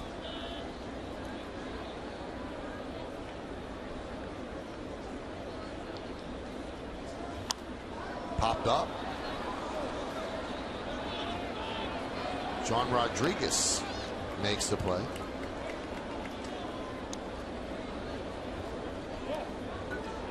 It's a long list of pitchers in game 1. Hector Noesi started, and he gave up a 2-run home run to Desmond Jennings. And look at the zeros that the rest of the bullpen put up.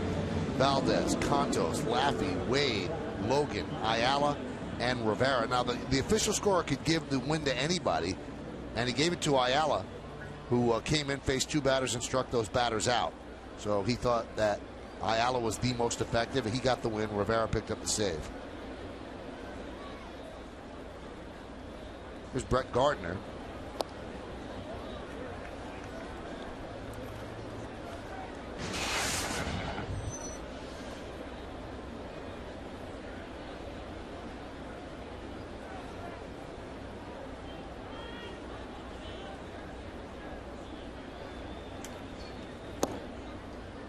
Count 2-0. Hellickson kind of dancing around, staying in this game. 66 pitches, 33 strikes, 32 balls. Pitching very carefully, knowing that he's not going to get a lot of runs to work with. Count 2-1. Only giving up the 2 hits. A Robinson Cano home run. Curtis Granderson double.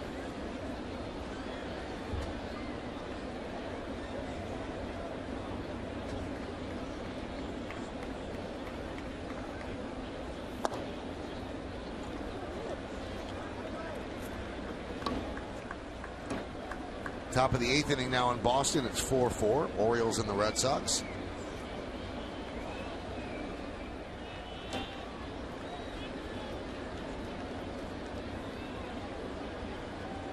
Hellickson, tough to hit though. You know, he pitches backwards, pitches off of his changeup, maybe walks a few guys, but doesn't give up a lot of hits. Given up 7 hits or less in 29 of his 31 career starts. Never given up more than 8 hits at any of his starts so far in his young career. It's amazing when you think CC Sabathia gave up, what, 10 hits his last outing against the Blue Jays. 10 hits against Boston, a good offensive club a few starts ago. That's impressive for Hellickson.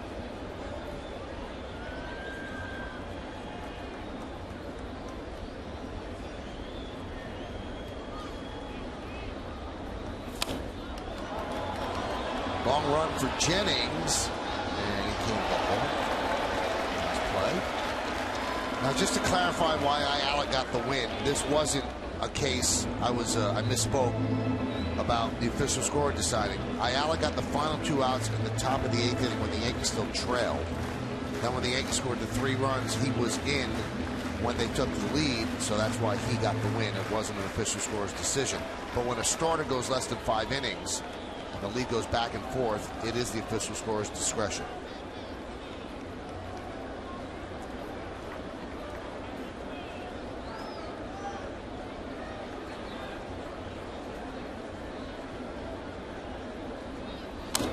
Foul back to the screen.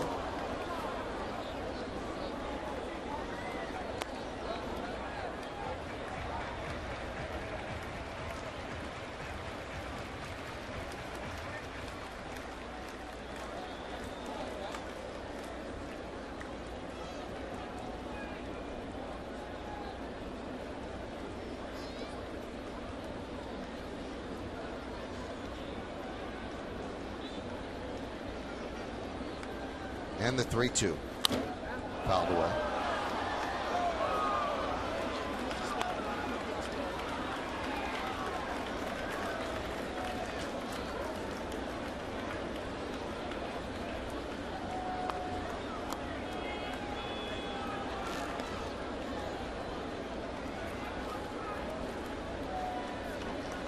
Gardner forcing the 9th pitch in this at bat.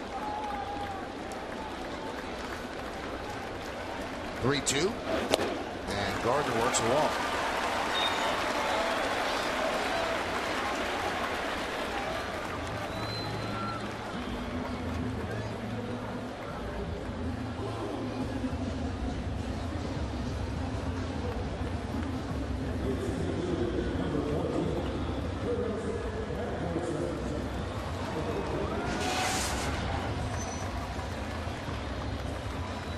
Here's Granderson. He doubled in the 4th inning, came around to score on Montero's double play ground ball. That's the difference in the game right now. Yankees lead 2-1.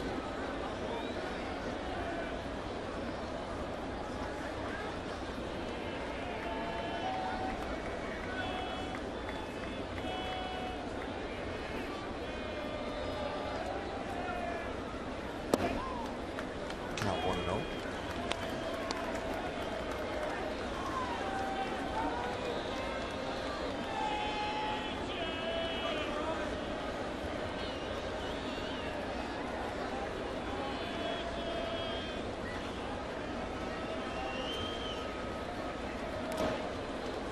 Gardner close. Great time to steal right here on a 1-0 count, 2-out walk. Mel Stottlemyre, my former pitching coach with the Yankees and the Mets, used to fine us as pitchers for 2-out walks, especially somebody like a Gardner that can steal a base. One pitch from getting out of the inning. Now Gardner, this is a great time to take a chance and go. Significant fine? Kangaroo court type fine, you know, $5, $10. Throw it in the kitty and have a little pitcher's party at the end of the year. Just more of a mental note to make you think about it. You're that close to finishing an inning. Now you got a 2-out walk. Now you got Gardner can steal second, put himself in a in scoring position very easily right here.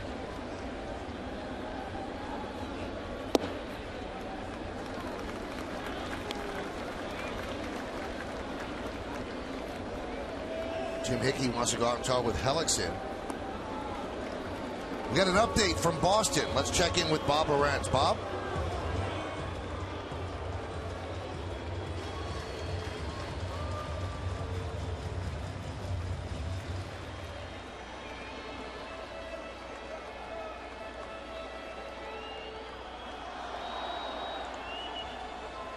Buck Showalter's team is just annoying everybody. They are really a fly in the ointment. That's the wild card situation right now. The Angels are winning, and they're creeping back in. Oh, yeah, by the way, the Los Angeles Angels of Anaheim. 7-1 over Toronto right now. Wow. And that's why the crowd is cheering. Not that score. They see the Boston score go up. Taking great joy in the Red Sox struggles. Ready for another West Coast trip, Michael? Oh, I can't wait.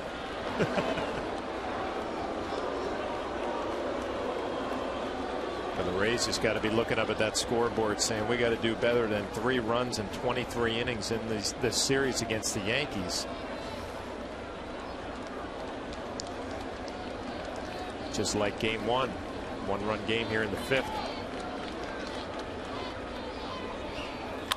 High fly ball. It's in the ballpark. Granderson, or should I say Upton, is there, and Granderson is retired. And that will do it here in the 5th. No runs, no hits, no errors, 1 man left. 5 in the books. Yankees 2 and the Rays 1.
38% of the vote. Next up, Sparky Lyle, so definitely a Yankee slant. And then Dennis Eckersley. Bruce Sutter finished last. And I think that was David's choice. Yeah. 2-1 Yankees lead. Red Sox are trailing 6-4. If both of those runs hold up, both of those leads hold up, then the Yankees will clinch the American League East. So a lot on the line. Yankees could have 2 clinchers today. After the first game win, 4-2, they clinch the spot in the postseason. And if the Red Sox lose and the Yankees win, they'll clinch the American League East.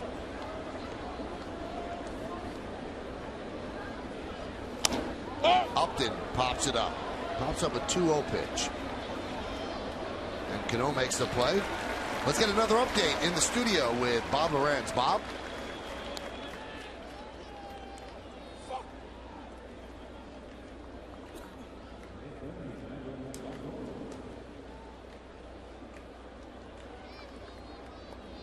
Thank you, Bob. And Bob will be right there, and we'll have any highlight that happens, and Bob will show it to you. So one away, here's Evan Longoria.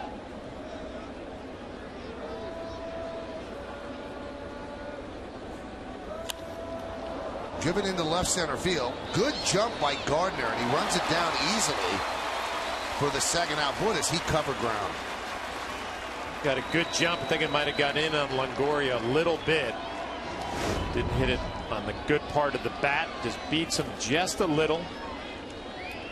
You guys, probably not fair, but I look at Longoria, really has not done a whole lot in these 3 games, but it seems like if he doesn't do it for the Rays offensively, they really struggle.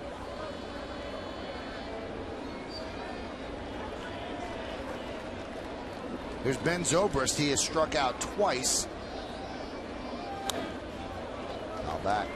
Once looking, that's in the second. Once swinging in the fourth.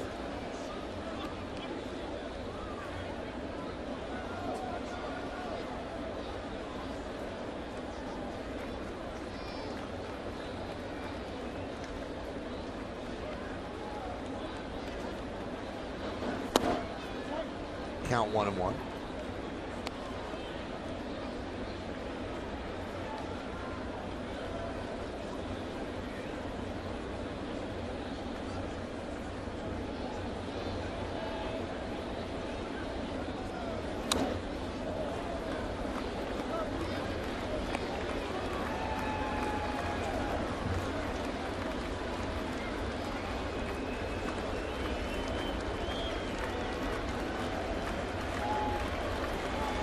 Good swing on that changeup. Last changeup right there at 87. Zobrist right on it.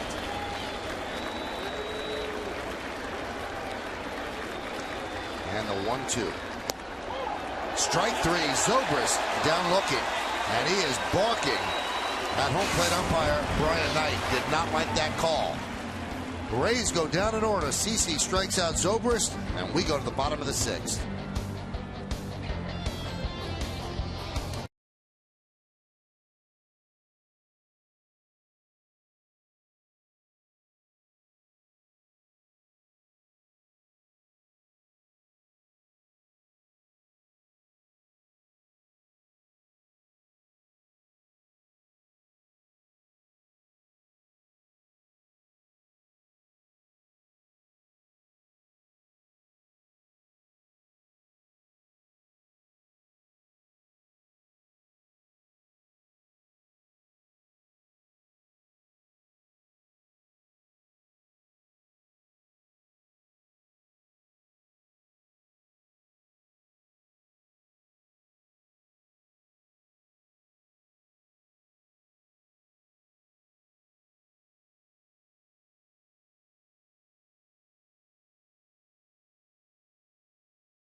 Stadium giveaway as the Yankees recognize Childhood Cancer Awareness Month. The first 10,000 guests 14 and younger are going to receive a limited edition Yankee Stadium exclusive tie beanie buddy named Hope, courtesy of DKNY. For tickets, log on to Yankees.com, visit the Yankee Stadium ticket window, Yankees Clubhouse shops, or you can call Ticketmaster at 877-469-9849. All right, we go to the bottom of the 6th. Yankees leading 2-1. Mark Teixeira at the plate. Shift is on. One infielder on the left side. And Hellickson deals a strike. Hellickson's held the Yankees to 2 hits. A Cano home run and a Granderson double. And Granderson scored later in the inning on a double play ground ball by Jesus Montero. 0-2.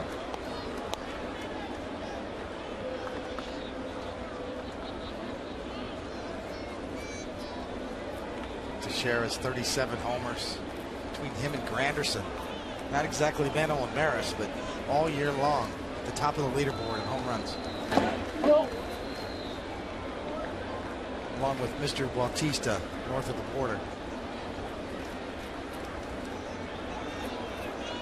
Kind of left him out of that MVP conversation. As much as he gets pitched around, his opportunities have dwindled. Because if I'm facing the Blue Jays, I'm walking him. Chopped right back to Hellickson.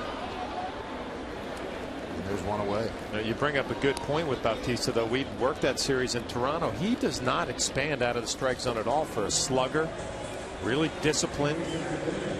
Sit on some off-speed pitches and fastball counts. I mean, a smart hitter who didn't help pitchers out at all.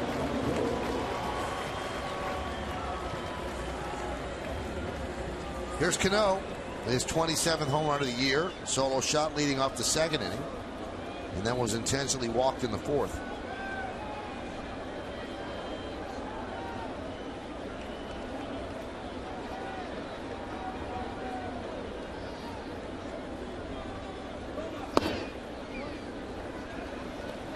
Cano won the first game with this big hit. Up the lefty, J.P. Howell. Smoking one the other way.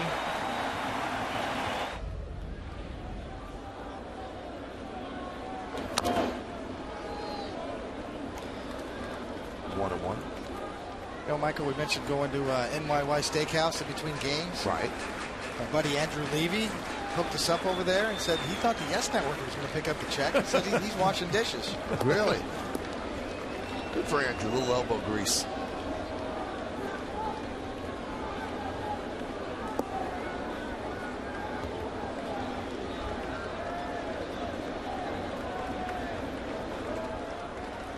One. 2-1.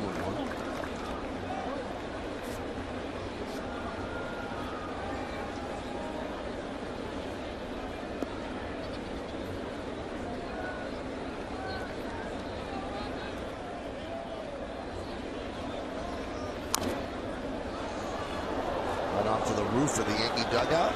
Skips into the stands.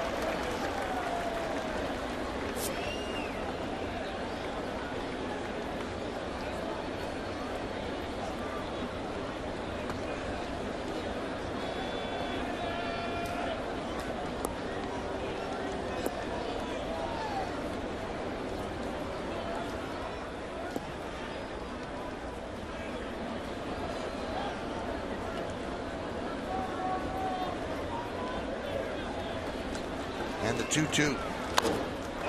Dribbled slowly to Hellickson. To Kochman flipping to Hellickson. And there's 2-way. What's going on in Boston? Let's check it out with Bob Lorenz.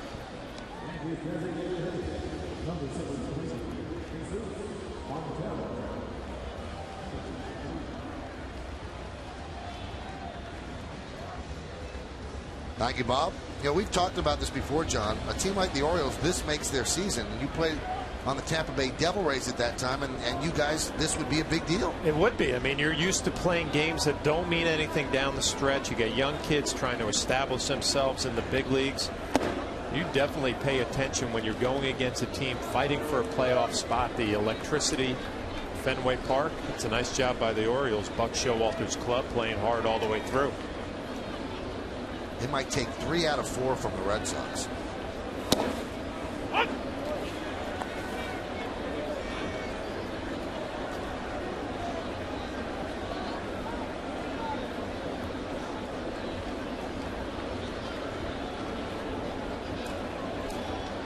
CC through 6, he has a 2-1 lead.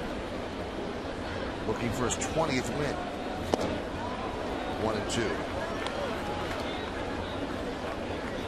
Teams are really starting to change speeds on Montero now. He seems a little bit out in front. They started out by throwing fastballs away. That wasn't a good idea. Then they started busting him inside, and he handled that, but now they're breaking balls.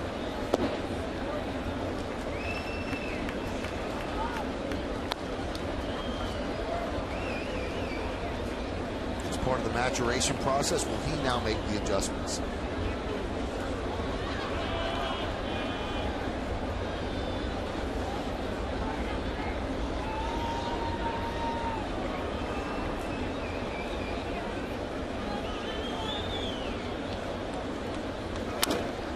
Grounded to third. Tough hop to Longoria. And he makes the play for the final out of a 1-2-3-6 inning for Hellickson and the Jays. We're going to the 7th. Yankees are up 2-1.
On dealer 2-2-1 Yanks, 1-4-0 Tampa Bay. Cano a solo home run. Granderson scored the second run for the Yankees. He doubled in that inning. 134 runs scored for him. And Shopik a solo home run against his former teammate CC Sabathia. So we go to the 7th, and Johnny Damon will lead off against Sabathia.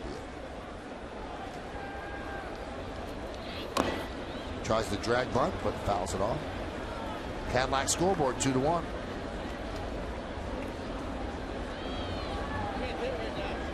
62-minute rain delay at the start.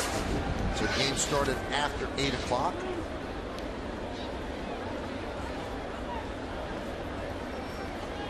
The 0-1.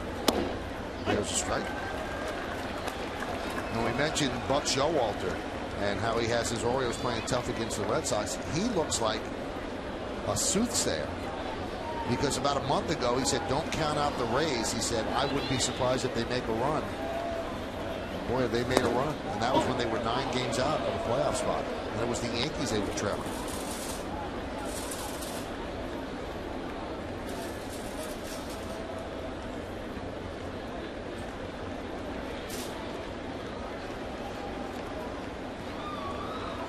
And the 1-2. foul ball.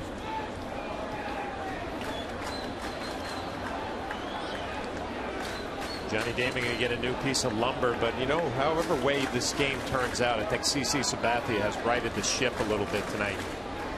One walk to this point, and even when he's missing at that little stretch, we talked about it with the fastball up and away to righties, but the rest of the ball game he's just missing off the corners. Damon skies one to left. Gardner makes a play for the first out. The Wednesday game of the week is brought to you by Kia Motors. To learn more, visit kia.com.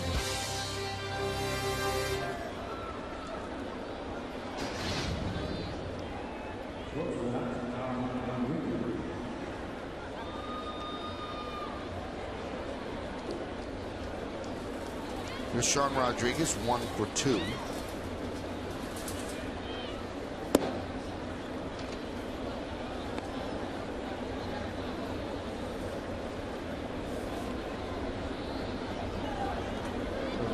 Things hold up both in this game and at Fenway Park.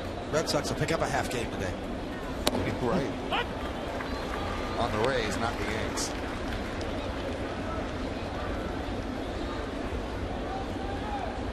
And it will be 2 in the loss column, separating the Red Sox and the Rays. Either way, the Yankees should have the champagne on ice in their clubhouse right now.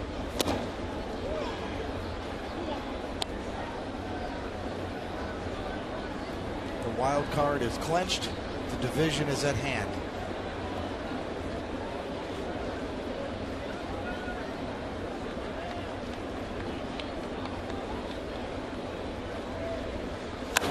That one is driven deep to left. Fair ball. It's a tie game. It's off the pole. Tie game. He crushed that high off the left field foul pole for a solo home run and a 2-2 tie.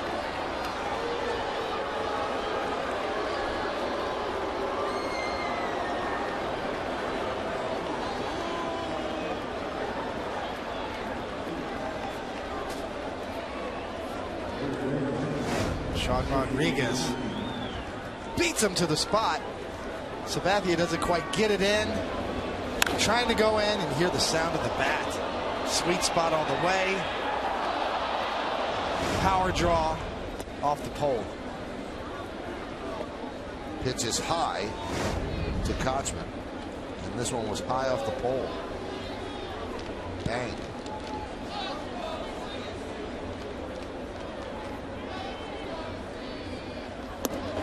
There's a strike.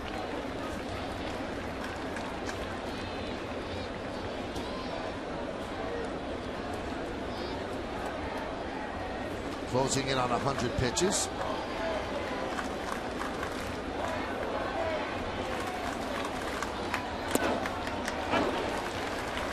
Second home run of the night for Sabathia. Sabathia has only given up multi-home run games to the Rays this year.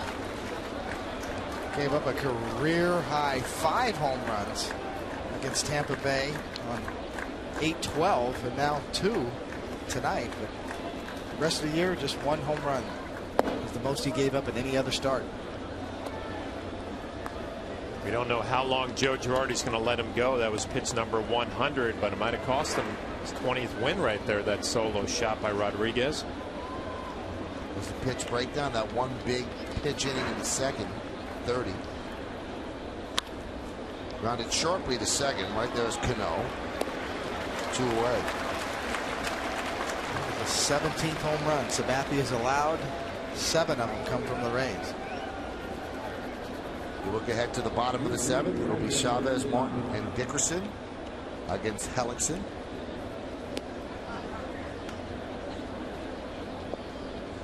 And there's Brandon Geyer. Geyer, one of those rare lucky players. First plate appearance in the big leagues, he hit a home run.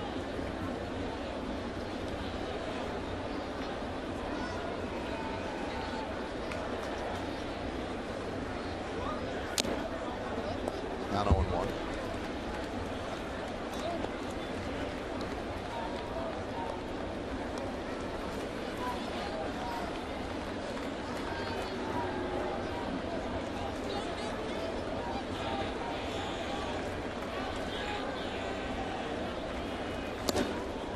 There's a strike, 0-2.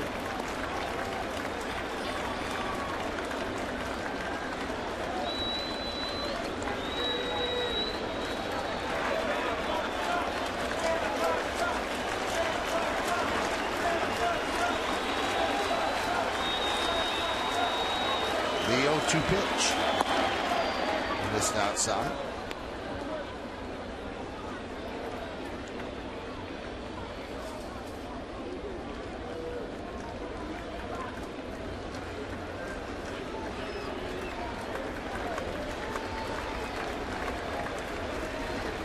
And the pitch.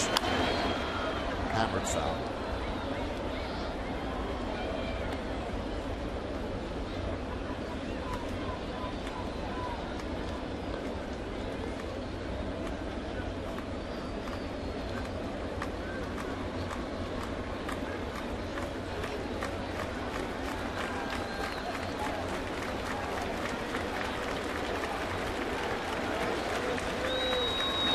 Swing and a miss, got him. Looked like the changeup, and that'll do it. But the damage is done. A home run by Sean Rodriguez. And at the end of 6.5 innings of play, Yankees and the Rays are tied at 2. Time for the 7th inning stretch. And we're going to keep it right here and honor America in the Bronx. And offer a moment of silent prayer as we remember the servicemen and women who are serving our country at home and around the globe. Thank you. Now join in Kate Smith's rendition of God Bless America.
Later on the post game, and Bob will have that final when it goes final. But tomorrow, this series between the Rays and the Yankees will come to a close here in the Bronx. 4-game set, 4th game. Coverage of the series finale starts tomorrow at 6:30 with the Tri-State 4 pregame. Then John, David, and I are back in the booth for the call. The Rays and the Yankees coverage starts tomorrow at 6:30, and it's only on Yes. It's a new ball game, 2-2. Bottom of the 7th inning. Chavez, Martin, and Dickerson against Hellickson. Cadillac scoreboard 2-5-0, leading 2-2, not even leading, tied with 2-2-1.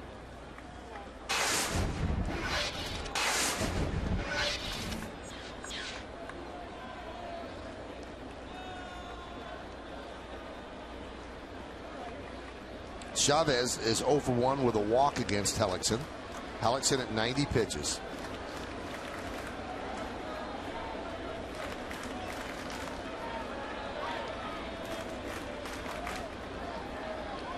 Andrew Brackman and Dylan Betances, I think they're just taking some to the mitt. I'd be shocked if we saw them in this game.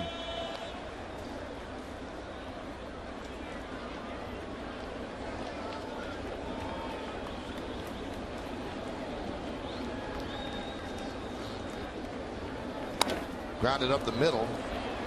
Sean Rodriguez for the first out. 2 outs in the bottom of the 9th inning in Boston. So 1 out away from a 6-4 Red Sox loss.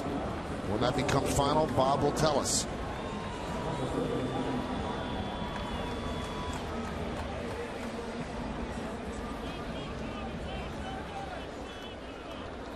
Hard-throwing left-hander Jake McGee up for the Rays.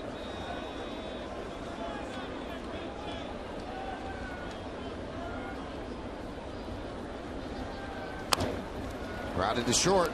Sean Rodriguez gets another try. 2 away.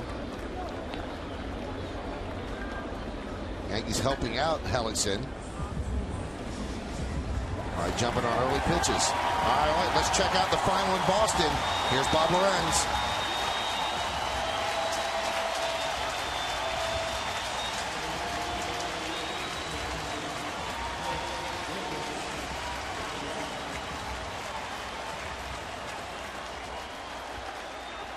Thank you, Bob. So an epic collapse by the Red Sox continue.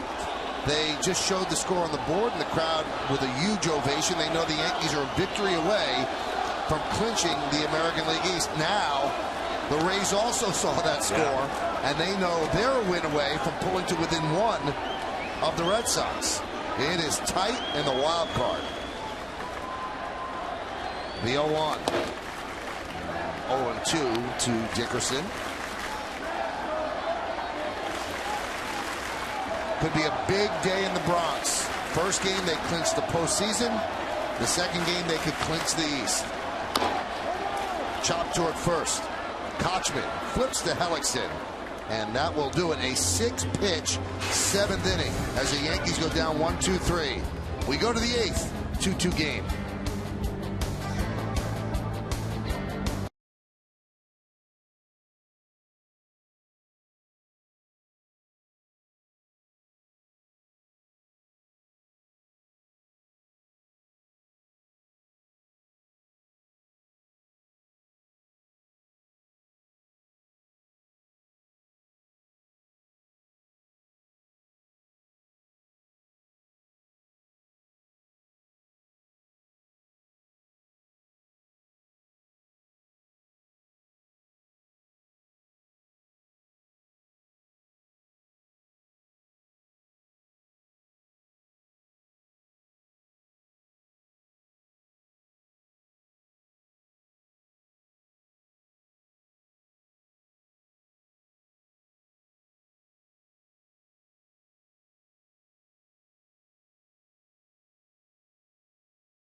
duel on the Hyundai scoreboard, 2-2.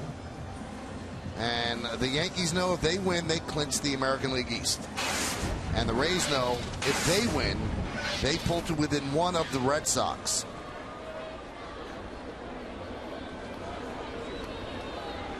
There is absolutely no one out there, I think, that could have predicted that the Red Sox could collapse to this extent. There's Kelly Shopick, home run in the 5th inning. He's 1 for 2.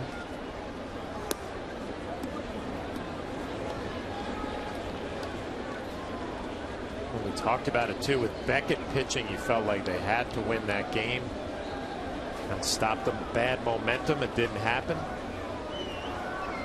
Now Robertson joins Brackman.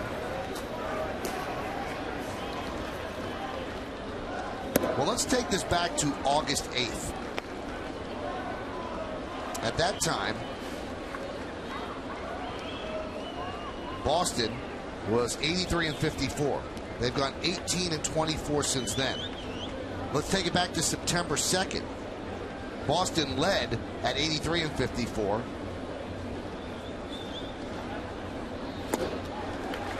And since that time, since September 2nd, they are 5-14. The Boston Red Sox, a team that many people predicted would be the overwhelming favorite to win the World Series this year at the beginning of the year.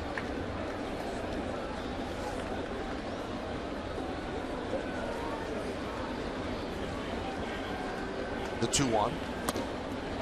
2-2. And even with the injuries to the rotation, you figured they'd just be able to slug themselves to a 500 record down the stretch.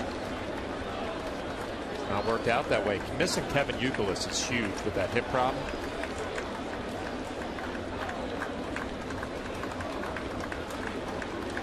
Well, I think you're right, Michael. I mean, certainly everybody had the Phillies and the Red Sox in the World Series preseason. High fly ball, left field. Gardner makes the play for the first out. This is since August 3rd. The Rays are 29-17. The Yankees are 28-18. And the Red Sox are 21-27. But the Red Sox real tailspin began when the Yankees took 2 out of 3 against them. Just like that, it started, and everything just spun out of control for them, and they haven't been able to right themselves. Desmond Jennings can't hold up.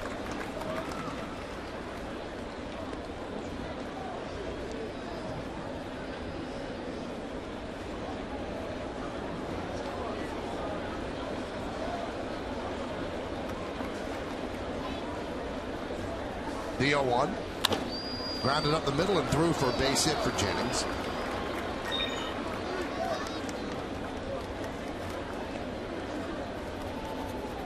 Well, we've been talking for a few days how relaxed the Rays are trying to catch the Red Sox for the wild card. Well, we'll see how they perform here at the end of this game. A tie game. You already know Boston lost. Pick up some ground.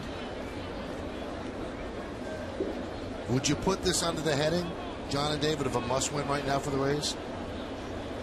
You're in a position to win a ball game late. You don't score a lot of runs, and your kid pitcher is throwing a nice game. You got to win this game, already knowing Boston's done.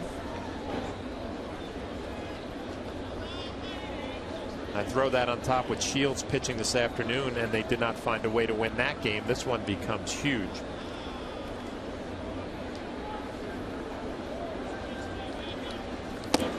Now, mathematically, it's not a must-win because if they lose, they're 2 games out.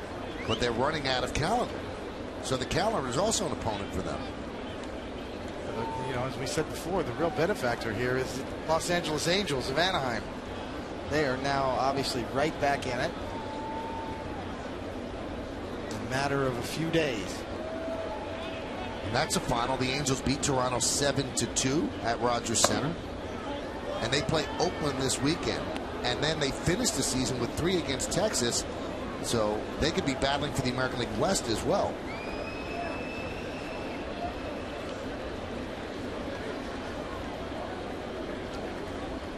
The Blue Jays this weekend play the Rays. And the Red Sox play the Yankees. Then the Red Sox finish up against the Orioles. And the Rays finish up against the Yankees in St. Pete.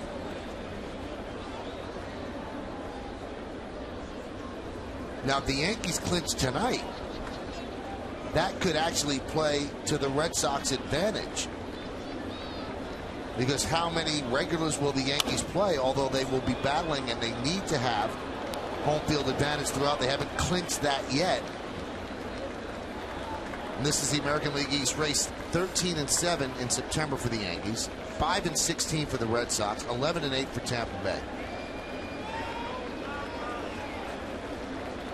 But if the Yankees get all the things on their checklist and there's a couple of games left with the Red Sox, maybe that helps the Red Sox.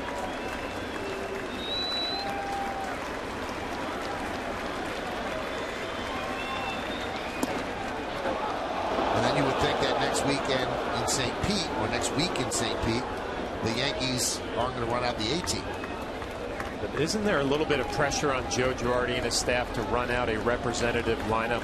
I mean, with every game having playoff implications for the opposing club, the integrity of the game comes into question. Off the glove of Sabathia, he slowed it down, and there's a base hit for Upton. John, I hear what you're saying, but representative lineup is obviously objective. One man's representative lineup might not be another's.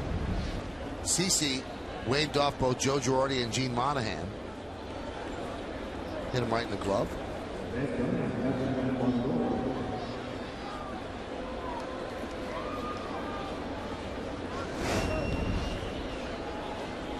It's a great point, Flash. You know, certainly responsibility of the game. Yeah. Big point.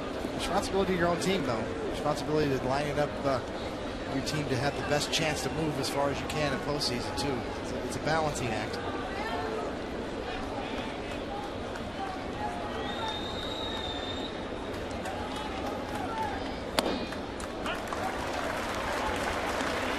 Big at bat here for Longoria. We mentioned hasn't done a whole lot in this series. Good numbers against Sabathia, and a big reason why the Rays have been charging lately. 4 of his 10 hits against CC home runs. Fouled away. Now, taking a step further, CC's next scheduled start will be Monday in St. Pete. Well, the first game of the ALDS is Friday. So, representative lineup. I mean, CC might pitch 3 innings. He's not pitching 7.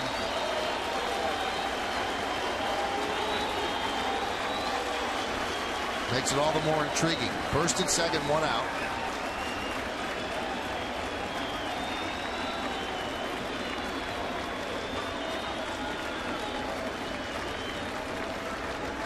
The 0-2. Nice block there by Martin. Joe Girardi's letting Sabathia go. 122 pitches. Season high 128. This could be Sabathia's only chance at 20. Because if you only go 3 innings as a starter, you can't get the win on Monday. So that's not set in stone. It's speculative, but that's usually what they do. The 1-2 just missed.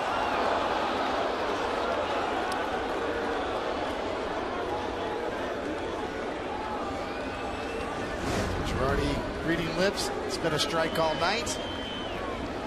That's hard to tell from the dugout. You can tell up and down from the dugout. That even looked low a little bit. Certainly broke around the plate.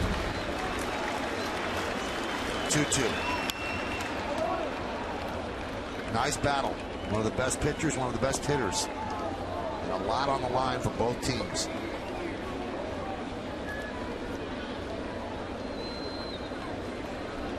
Pushing a little hard at this point. 124 pitches. Yeah.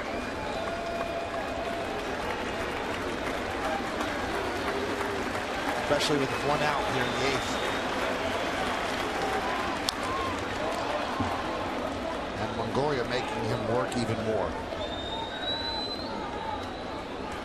At what point are we at the point of no return for the pitches? You're closing in on it, I'll tell you. And as David said, you've got one out. You want to pitch to another batter after this and get into the 130s? That's the question that Joe has to ask himself. The 2-2. Now 3-2.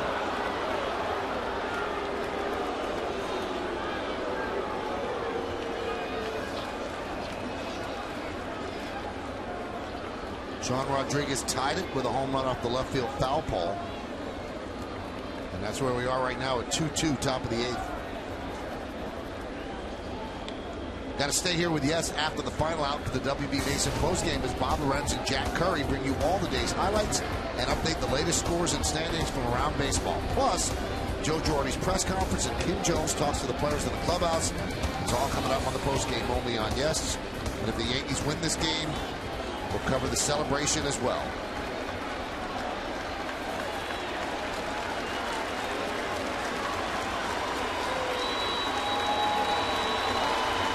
He walked him. So the bases are loaded. What does Girardi do?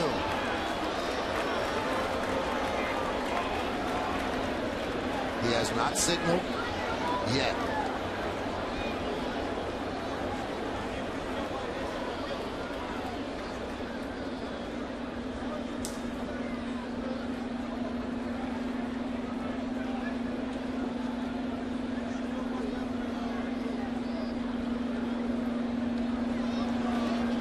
He's going to take the ball from him.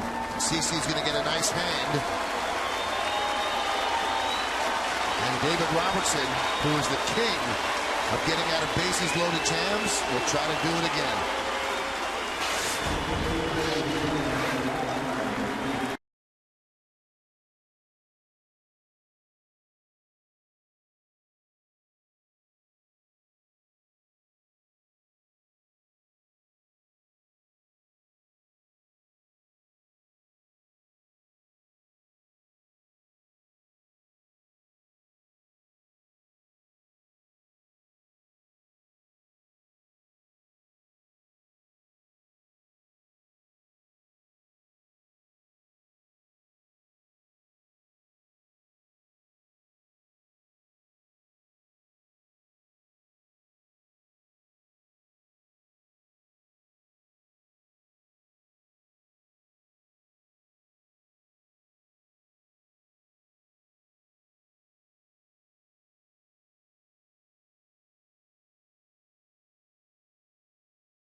And by Ford, the official truck of the New York Yankees. So CC Sabathia's night is over, and here's how it ended. Well, I'm trying to read Girardi here. He's going to have a conversation and allow Sabathia, you know, it looks like he's saying, let me get this guy, Joe. Let me get this guy. And Joe's shaking his head, no, no, no. Almost as if he gave him a chance to try to talk him out of it. But, you know, mild protest there. I mean, obviously Sabathia a gamer. He wanted every chance to stay in that game, get the next hitter. He's fully aware of his opportunity to get 20 wins. There's David Robertson. And let's see, that could be two. There's one. There's two. One pitch, 2 outs. And Robertson does the job. A 4-6-3 double play. So CC will exit tied at 2, and we go to the bottom of the 8th.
Great partnership with some built on trust at G Capital.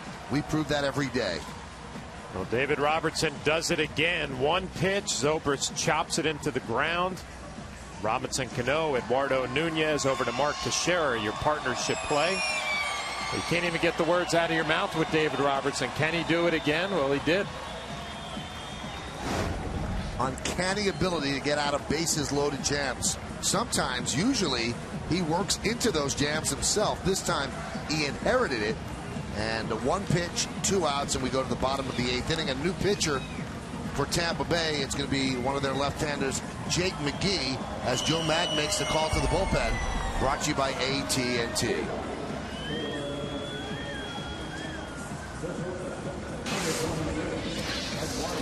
Big hard-throwing lefty, 3-1, 468. 25 innings. It'll be Nunez, Gardner, and Granderson. Righty, lefty, lefty. Here in the 8th.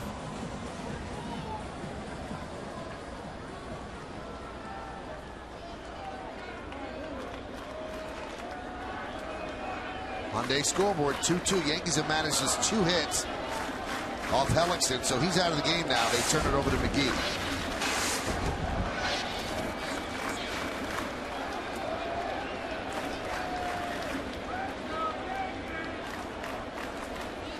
Pitch is high. Nunez played the hero in the first game with a game-tying home run in the 8th inning. And then the Yankees wanted to score 2 more to win 4-2 and clinch a postseason berth. Now they're looking to clinch the American League East. Chasing a high fastball. 1-1. See McGee with that power left-handed arm, 95 up in the zone. You got to be disciplined, make him get the ball down. Tough to catch up with that fastball up.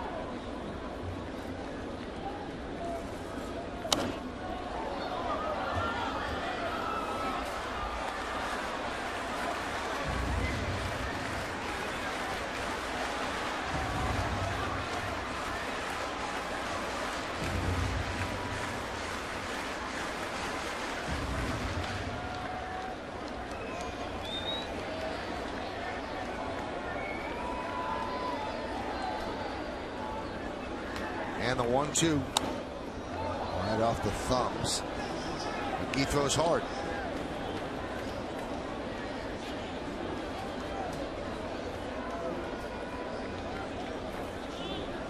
What a season for Robertson. First All-Star game.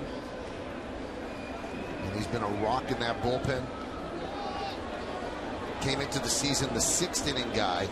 He's ascended to the 8th inning guy. 1-2. Swing and a miss. Nunez down on strikes. He's right on by. Above the belt, inside corner. Well, Joe Girardi's going to go to his bench. He's going to pinch hit for Gardner and send up the switch hitter Nick Swisher.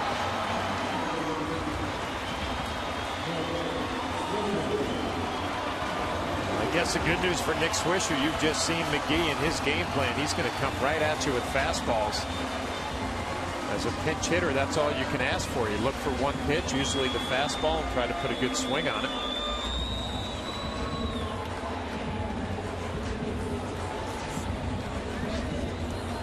Kind of reminds me of Thornton from the White Sox a little bit. Delivery, stuff. McGee, 6'3", 235.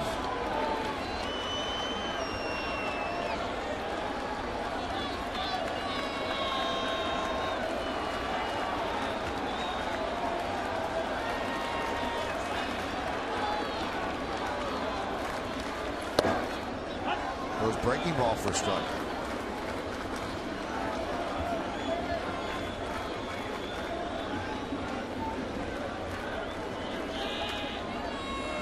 Soriano getting ready. Fouled away.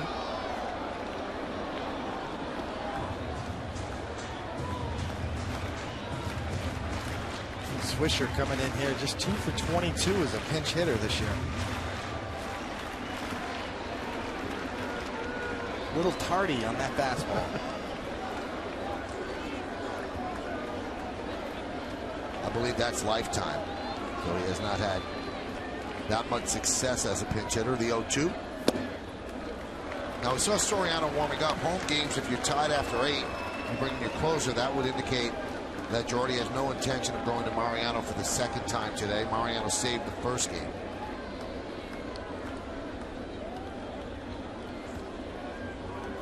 If they don't take the lead, maybe he stays with Robertson, who didn't throw but one pitch in the 8th.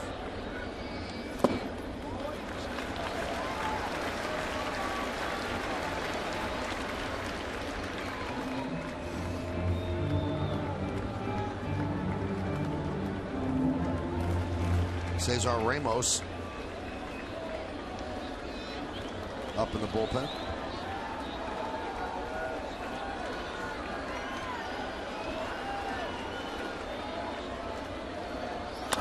That one is driven into left center field.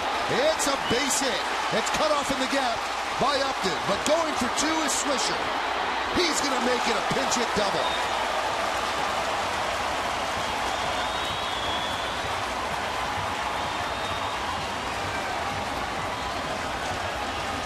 You guys mentioned the numbers, not great as a pinch hitter. But what Nick Swisher did a great job is getting a fastball down instead of up. And you see Golson getting ready to pinch run. You can handle 95, 96 down in the zone. When it's up, it's a lot tougher. And a nice piece of hitting. Nice play by Upton to make it close at second base.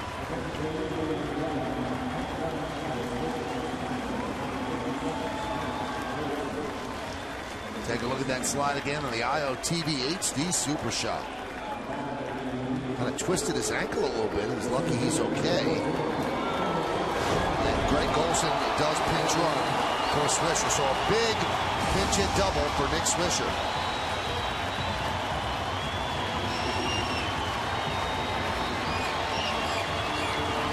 Hickey going over how they want to pitch to Granderson. Lefties have not been the cure-all to pitch to Granderson this year.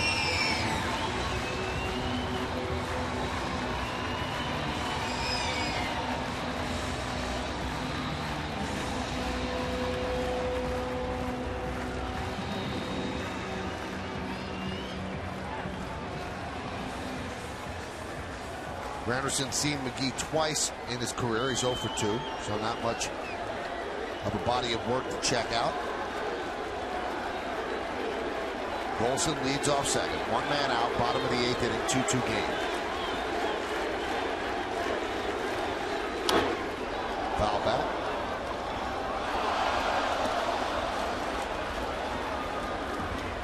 Against lefties this year, 279.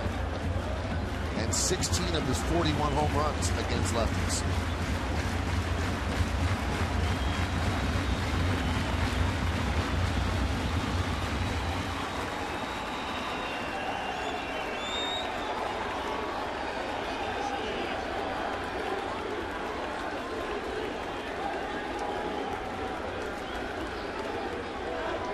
The 0-1.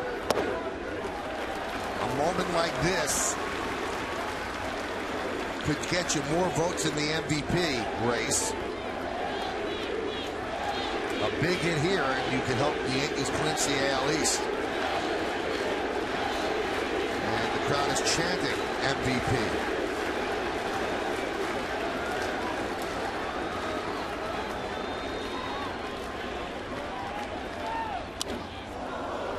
'96 foul back.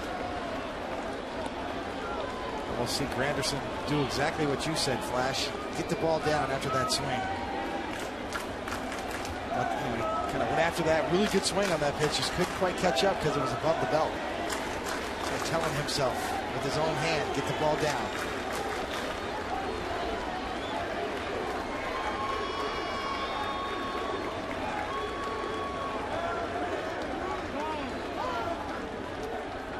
If you're McGee, you go up the ladder. See if you can get him a chase.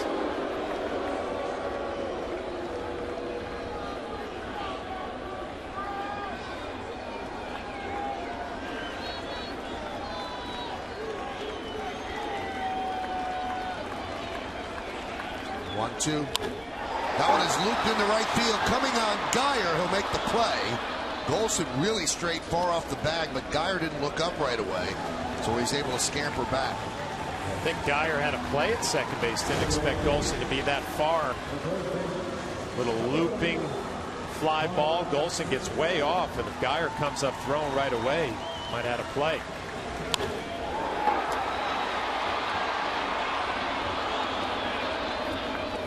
Well, that's going to do it for McGee. So they're going to bring in a right-hander and turn Mark Teixeira around to the left side. Go-ahead runs at second base. Yankees close to clinching. Stay here.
Later tonight, don't miss This Week in Football as the Yes Network crew recaps last weekend's action, including a breakdown of the Jaguars, Jets, and Giants, Rams.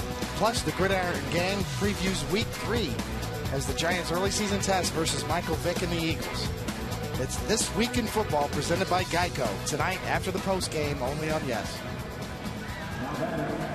Juan Cruz is the pitcher as Madden elects to turn around Mark Teixeira. Greg Golson pinch running for Nick Swisher, who had a pinch hit double. He's at second. Game is tied at 2. And those are the numbers on Cruz. One of the surprises in the Rays' rebuilt bullpen.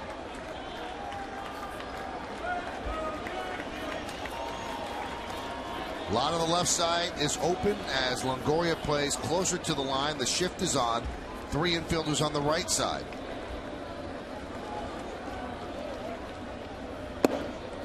Floats one up there, outside, 1-0.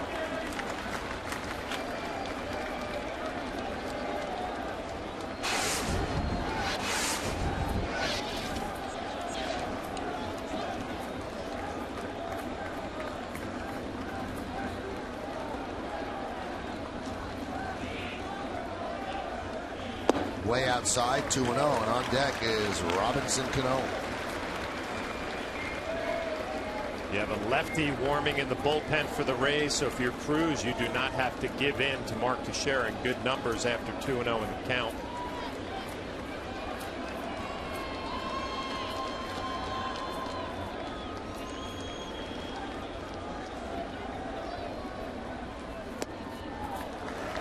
And the count 3-0.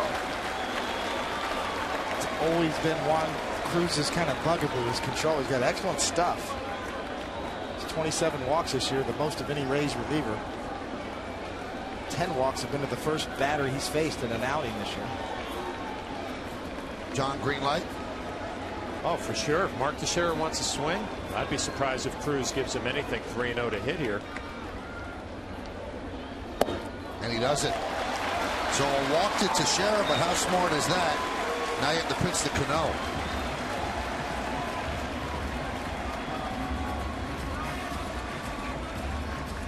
And Joe Madden is not going to allow Cruz to do that. He's going to bring in another left-hander. So Cruz throws 4 pitches all out of the strike zone. Cano has a chance to give the Yankees the lead. Stay here.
Well, on Friday, GMC presents Center Stage with Michael Kay returns as NCIS star Mark Harmon sits down to discuss his lengthy career from his time as UCLA Bruins starting quarterback and a surprising worldwide fame to new Center Stage Friday at 11 o'clock, only on Yes.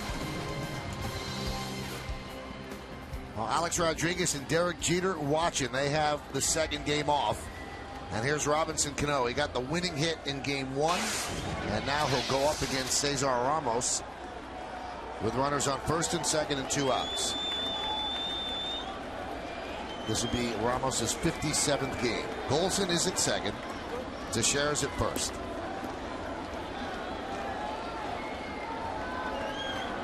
Robinson Cano, another opportunity to do it against the Rays. Big hit game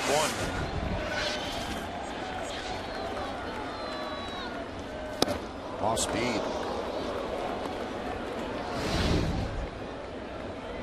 This is the second inning of game 2. Really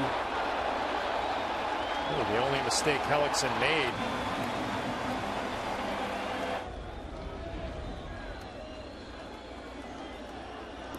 Only 4 at-bats against Ramos with 2 hits.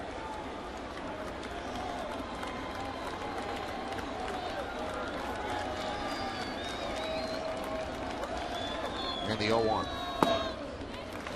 1-1.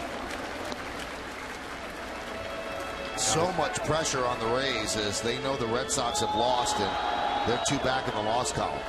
I was lucky enough to play for Sparky Anderson in Detroit. In situations like this, he would always preach, hey, third base is open. You know, yeah, they're one of their best hitters on the team. You don't have to give in to him. Get yourself in a situation. Do not give in and just throw a strike in there. Doesn't work out. You load the bases and you take care of the next hitter. And the next hitter is Montero, the 1-1. 2-1.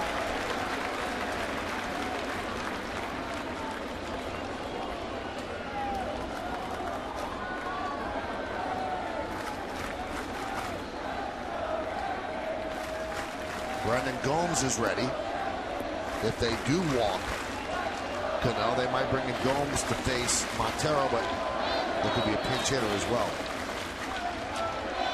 These guys on the railing don't look like they're going to be pinch hitting.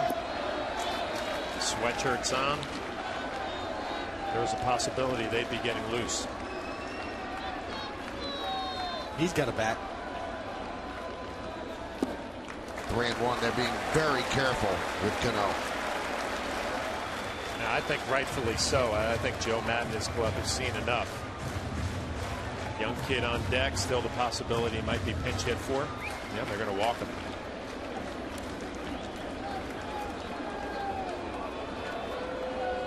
So this will be the second time he's intentionally walked in this game, and his 10th time this year.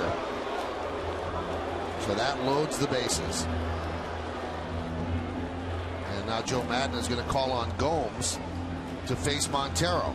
But let's see if Girardi counters. Will he let the rookie hit? Big moment as the Yankees could clinch the AL East.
was going to hit. Joe Girardi's signal tells you all you need to know. So who did he send up?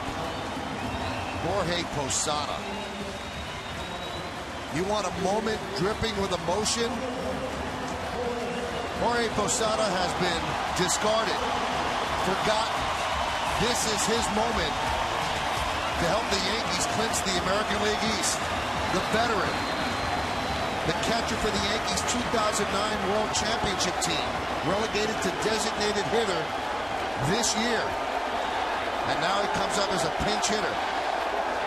The last time Brandon Gomes was at Yankee Stadium before this series, he allowed a grand slam to Posada on August 13th. Bases loaded.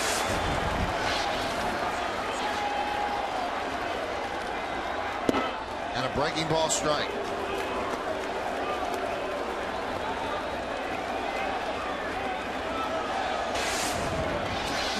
Brandon Gomes remembers that grand slam as well. First pitch changeup.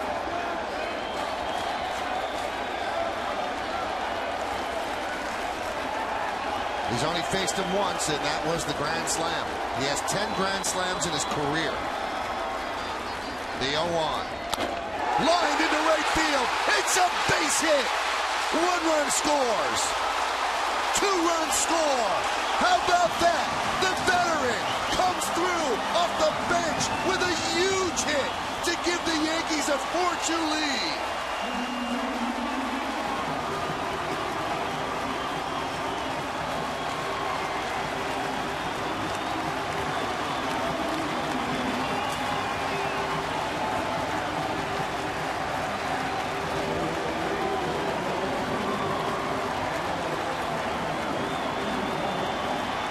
One swing might have taken away a lot of the hurt of this year.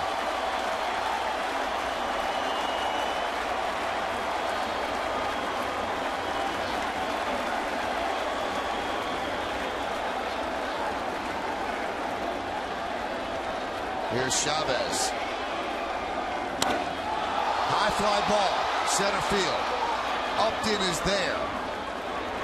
And he puts it away for the final out. The Yankees are 3 outs away from clinching the American League East. One of the core 4, Jorge Posada, comes off the bench with the bases loaded, pinch hitting for a rookie, and the veteran comes through to give the Yankees the lead.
It's been an incredibly tough season for Jorge Posada. He was The catcher for the Yankees had it taken away. DH kind of lost his job, and he comes up with this big pinch hit. How many big spots has Jorge Posada been in, and he comes up in another one and he responds. I love the reaction of his teammates, coaches. Gene Monahan on the bench after seeing that hit.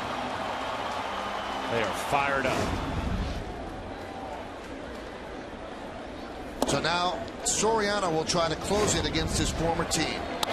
It's only fitting that Jorge Posada gets his own moment here at the end. A lot of talk about whether he should have caught the 9th inning of Mariano's record-breaking save. Did not happen, but tonight did. There's also been some talk whether or not he'll make the postseason roster. This base hit might have got him on the postseason roster. See how the bench reacts. There's not a guy that wasn't pulling for him.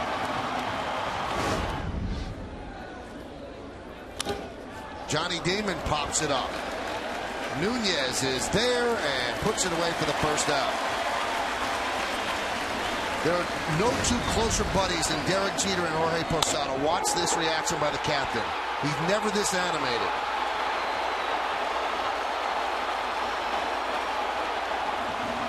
They've been together through the Yankee system.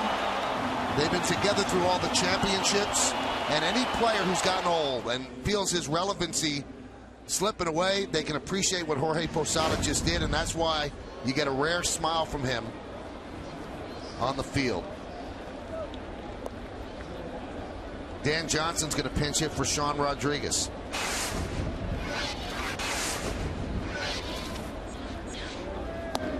And there's a strike.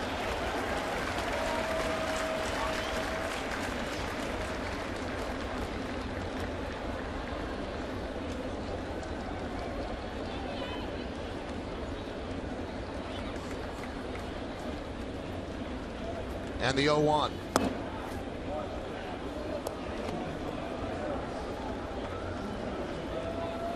Now 1-1. The numbers on Soriano. He has one save this year. Mariano's not in there because he saved the first game. And Joe Girardi said he was not going to use any of the 8 pitchers who pitched in the first game. So Robertson and Soriano did not. Mariano's just a spectator for game 2. The Yankees are 2 outs away from clinching the American League East.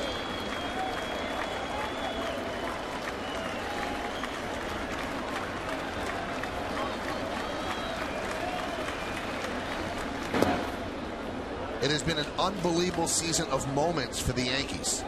The 3,000th hit by Jeter. Mariano's 602nd save.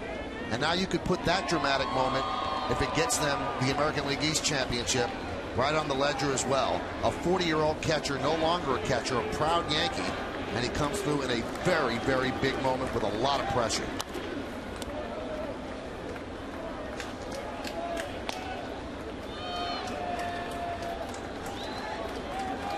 Jorge Posada, the homegrown Yankee, came up in '95, actually used as a pinch runner in the '95 American League Division Series against the Mariners.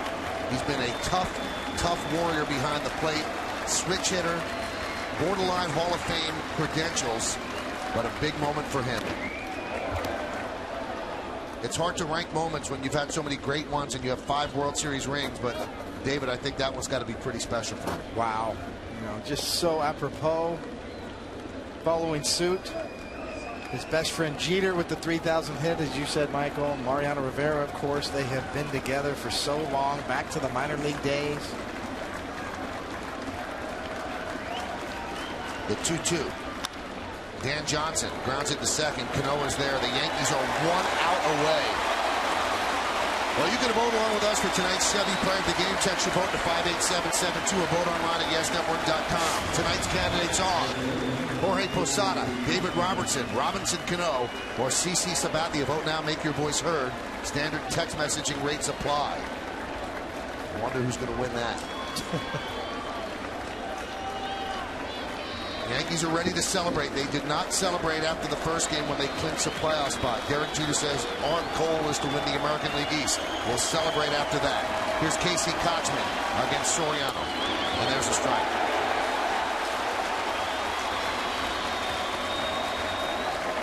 They're ready to sprint in from the bullpen.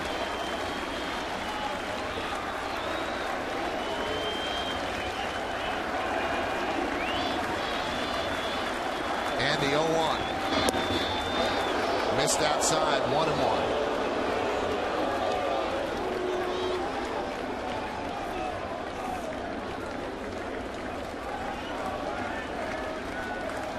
Curtis Granderson's had such a great year for this team. He caught the last out in game 1. Wouldn't mind doing it again in game 2, the 1-1. Right back up the middle, but the Rays are alive. A base hit for Kochman.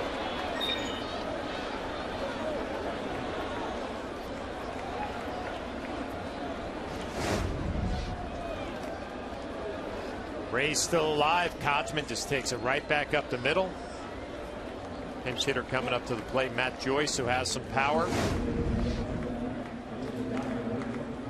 The Yankees have moved Dickerson to left, and you've got Golson in right to set your defense.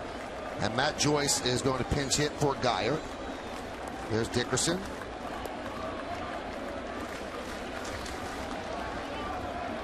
Joyce certainly has the power to tie this game.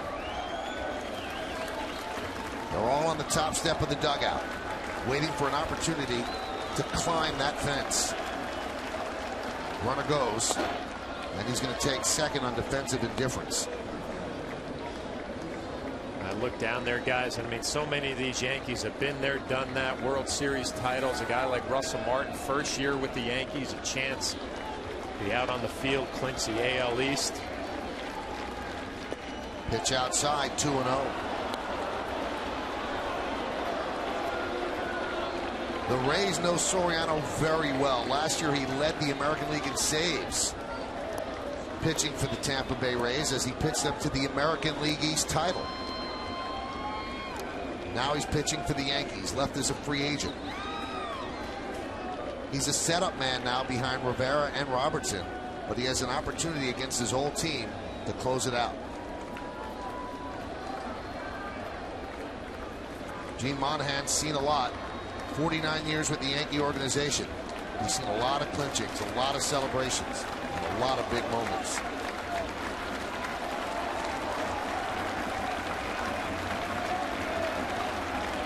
The 2-0. 2-1.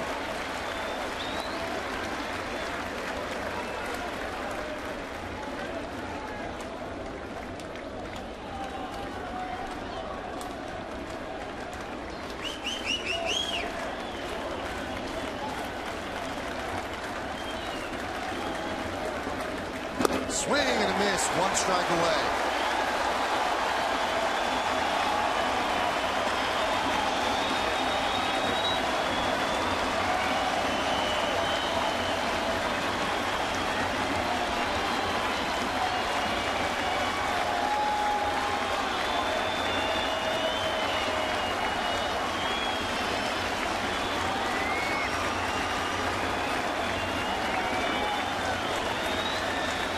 And the 2-2.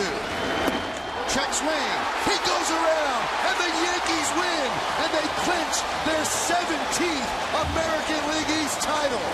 And let the celebration begin as the Yankees sweep a day-night doubleheader, and the veteran Jorge Posada with the big hit that got them the victory tonight. All smiles for the Yankees.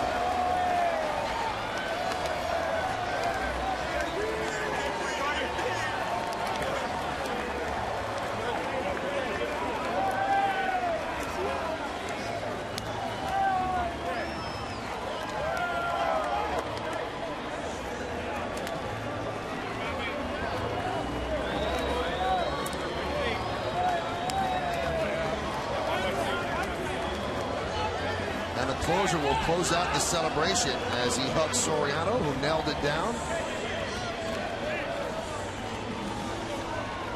I think if you had taken a vote of the other 24 guys on the roster, now it's obviously expanded, I think all of them would want to have had Jorge Posada to get that hit. Yes, so, yeah, without a doubt, Jorge Posada really had to keep a stiff upper lip all year long. But what a great moment for him. I mean, that's, you know, we talked about it, Flash, even in this series. Boy, wouldn't it be nice if Posada could get a moment, especially after watching his good friends Jeter and Rivera have their great days in the sun. Genuine emotion and smiles on his face, maybe for the first time all year.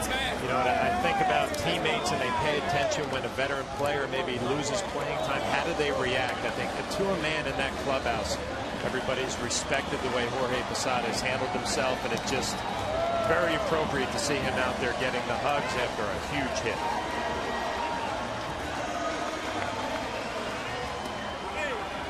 "17 American League East titles. The Yankees clinched the postseason berth this afternoon with a 4-2 victory, and they win the nightcap 4-2. They get the requisite postseason caps and T-shirts and a whole lot of celebrating. And I don't think there's anybody happier than Jorge Posada. That's a nice moment right there. Mariano and Jorge.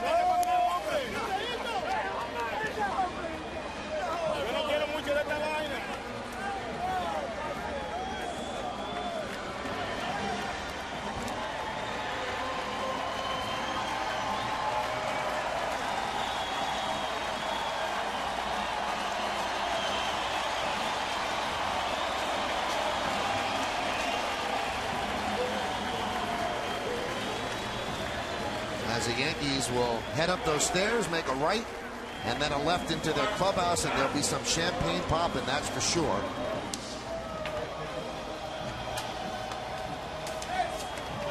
They didn't celebrate after the first win because their objective is to win the East. They've done that, and they did it in dramatic fashion with Jorge Posada, a pinch hit single off the bench. The drive into. Speaking of Posada, he's with Kim Jones. Kim? He's changing his hat, Michael. And Jorge Posada, as a man who's had a lot of big hits and important hits, how does that pinch hit stack up? To clinch the American League East, I mean, it feels real good. To tell you the truth, I thought it was the bottom of the ninth. And when Teixeira run in, I said, I guess we needed 2 runs to win the ball game. But I really thought it was in the bottom of the ninth. Take us through that moment when Joe Girardi calls on you to pinch hit. I was going to say you know the situation. You mostly know the situation. You just have the inning wrong. Yeah, he said, get ready, you know, in case I bring a righty from Montero. So I was prepared. To come through, Jorge, in that situation, you've told us all year long that when you get opportunities, there is pressure because the opportunities aren't as plentiful as they used to be. To come through as you did, what does that say to you about yourself, and what did your teammates say to you about it? Every at-bat for me right now is important, you know, so an at-bat like this to win the ball game really is important. So I'm taking every at-bat as a tough one, and you know, I had pretty good at-bats in the first game. I felt good in the first game, and I think it helped me out for this at-bat.